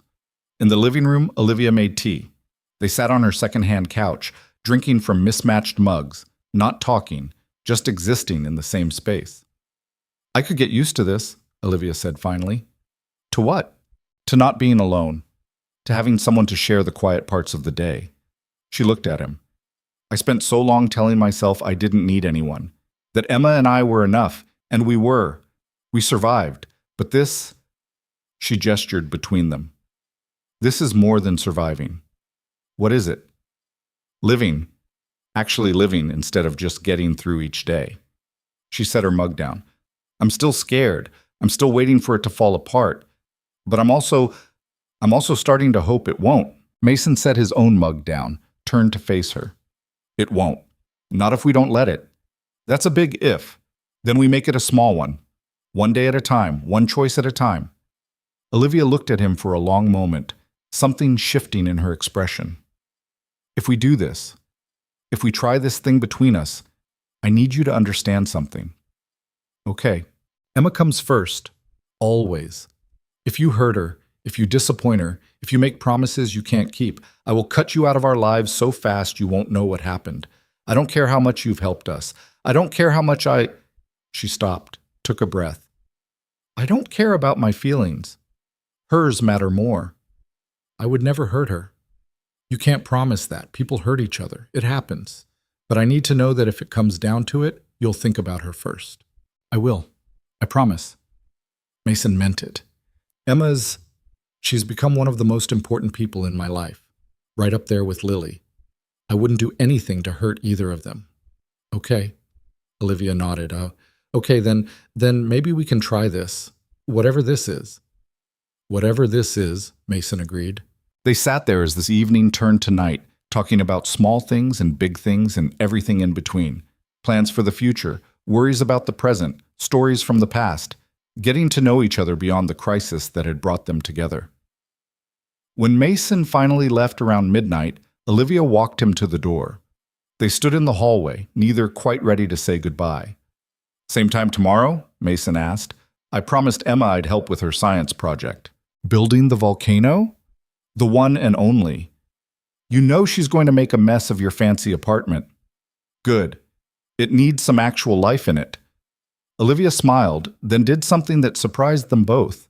She stood on her toes and kissed his cheek, quick, soft, over, before he could fully register it. "Thank you," she whispered, "for everything. For stopping in the snow, for staying, for being exactly who you are." Then she slipped back into her apartment before he could respond, leaving Mason standing in the hallway with a stupid smile on his face. The next 6 months unfolded in a series of small moments that added up to a life. Emma's science fair, where her volcano won second place. Lily's birthday party, where both girls demanded that Emma be there. Olivia's first full paycheck, which she stared at for 10 minutes because she'd never seen that many zeros. Mason started a foundation focusing on single parents in crisis, used his business connections to raise money, his experience to build systems, his story to inspire others to help. Olivia joined the board, brought perspective that billionaire donors didn't have. Emma and Lily became inseparable, best friends who did everything together. Sleepovers and study sessions and elaborate games that only they understood. Sarah and Olivia developed their own friendship, two mothers navigating similar challenges from very different starting points. And slowly, carefully, Mason and Olivia built something that started to look like a relationship. Dinner dates that turned into long walks, conversations that went past midnight, moments where their hands would brush and neither would pull away. It wasn't perfect. They fought sometimes. Olivia's pride would flare up when Mason tried to help too much. Mason's tendency to fix things would clash with Olivia's need to solve her own problems. Emma had bad days where she'd test boundaries and push back. Lily struggled with sharing her father's attention, but they worked through it, talked about it, learned to give each other space while also staying connected. The first time Mason said, "I love you," was completely unplanned. They were in his kitchen, which had become their kitchen over the months, making dinner while the girls did homework at the island. Something simple, pasta and salad, nothing fancy. Olivia was laughing at a story Mason was telling about his board meeting disaster, her head thrown back, completely unselfconscious. And Mason looked at her, this woman who'd fought so hard for so long, who was finally letting herself be happy, and the words just came out. "I love you." Olivia stopped laughing, stared at him. "What?" "I love you. I love Emma. I love this whole chaotic thing we've built. And I needed you to know." The kitchen went quiet. Even the girls stopped their homework to watch. "You can't just—" Olivia's voice shook. "You can't just say that. Not here. Not in front of—" "Why not? It's true." Mason crossed to her, took her hands. "I love you, Olivia. I've loved you for months. I was just waiting for the right moment to say it. And then I realized there is no right moment. There's just now." Tears spilled down Olivia's cheeks. I can't." "You don't have to say it back, not until you're ready." He squeezed her hands. "I just needed you to know." Olivia pulled her hands free, and for a horrible moment Mason thought he'd pushed too hard, moved too fast. But then she grabbed his face and kissed him, really kissed him, in front of the girls and the half-cooked pasta and everything. When they pulled apart, she was crying and laughing at the same time. "I love you too, you idiot! I've loved you since you quit your job to play in the park with us. I didn't think I was allowed to say it." "You're allowed. You're always allowed." Behind them, Emma made a gagging sound. "Gross, they're kissing." "Finally," Lily countered. "I thought they'd never figure it out." Both adults laughed, pulled apart, but stayed close. The girls went back to their homework, already over the drama. Mason and Olivia finished making dinner, moving around each other with practiced ease. That night, after the girls were asleep and Olivia was getting ready to leave, Mason stopped her at the door. "Move in with me," he said. Olivia froze. "What?" "Move in, you and Emma. My apartment's too big for just me and Lily on weekends. You're here half the time anyway. It makes sense." "Mason, that's huge. We've only been together for 6 months as a couple. 9 months is whatever we were before that. And Olivia, I wake up every morning wishing you were there. I come home every night hoping you'll stay. So yeah, it's huge, but it also feels right." Olivia looked torn. "I need to think about it. Talk to Emma. Make sure she's comfortable." "Of course. Take your time." Mason kissed her forehead. "Just know that whenever you're ready, there's space here for both of you. Always." Emma said yes immediately when Olivia asked her. "Can I paint my room?" was her only condition. "We'll have to ask Mason." "He'll say yes. He says yes to everything." Olivia couldn't argue with that. They moved in on a Saturday in early December, almost exactly a year after Mason had found Emma in the snowstorm. Sarah and Lily helped, making it a family affair. The girls arranged Emma's room while the adults hauled boxes. Standing in Mason's living room, their living room now, surrounded by boxes and chaos and people she loved, Olivia felt something shift inside her. The fear that had been her constant companion for so long finally, quietly, let go. "You okay?" Mason asked, appearing beside her with a box labeled kitchen stuff. Yeah. Olivia looked around at the organized chaos. I'm really okay, for the first time in maybe ever. I'm okay. Good. He set the box down, pulled her close. Because you deserve to be okay. You deserve all of this. We all do, Olivia corrected. Everyone deserves a chance, a safety net, someone who stops in the snow instead of walking past. True, Mason kissed the top of her head. But right now, I'm just focused on making sure you and Emma have everything you need. From Emma's room, they heard a crash followed by giggles. Mason and Olivia looked at each other, shared a knowing smile, and went to investigate. This was life now, messy and loud and imperfect. Nothing like the carefully controlled existence Mason had built before. Nothing like the desperate survival Olivia had endured for years. It was better. It was real. It was theirs. That night, after everyone had left and Emma was asleep in her new room, Mason and Olivia stood at the floor-to-ceiling windows looking out at the city. Snow was starting to fall, soft and gentle, covering Manhattan in white. Look, Olivia pointed. It's snowing, just like the night we met. Not quite like that night. That was a blizzard. This is peaceful. Still, she leaned against him. It feels full circle somehow. We started in the snow, and now here we are.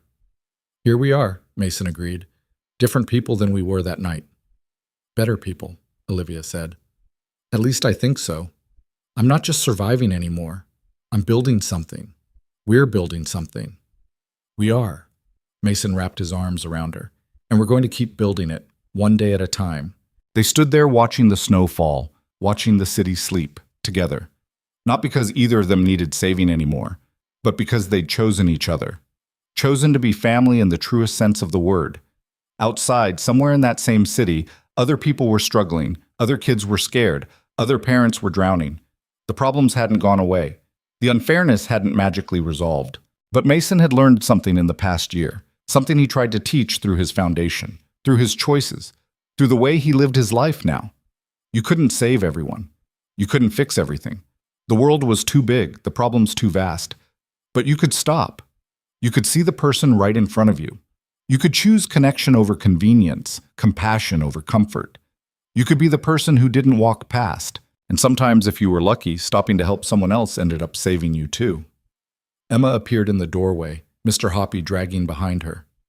Can't sleep, she mumbled. New room's too quiet.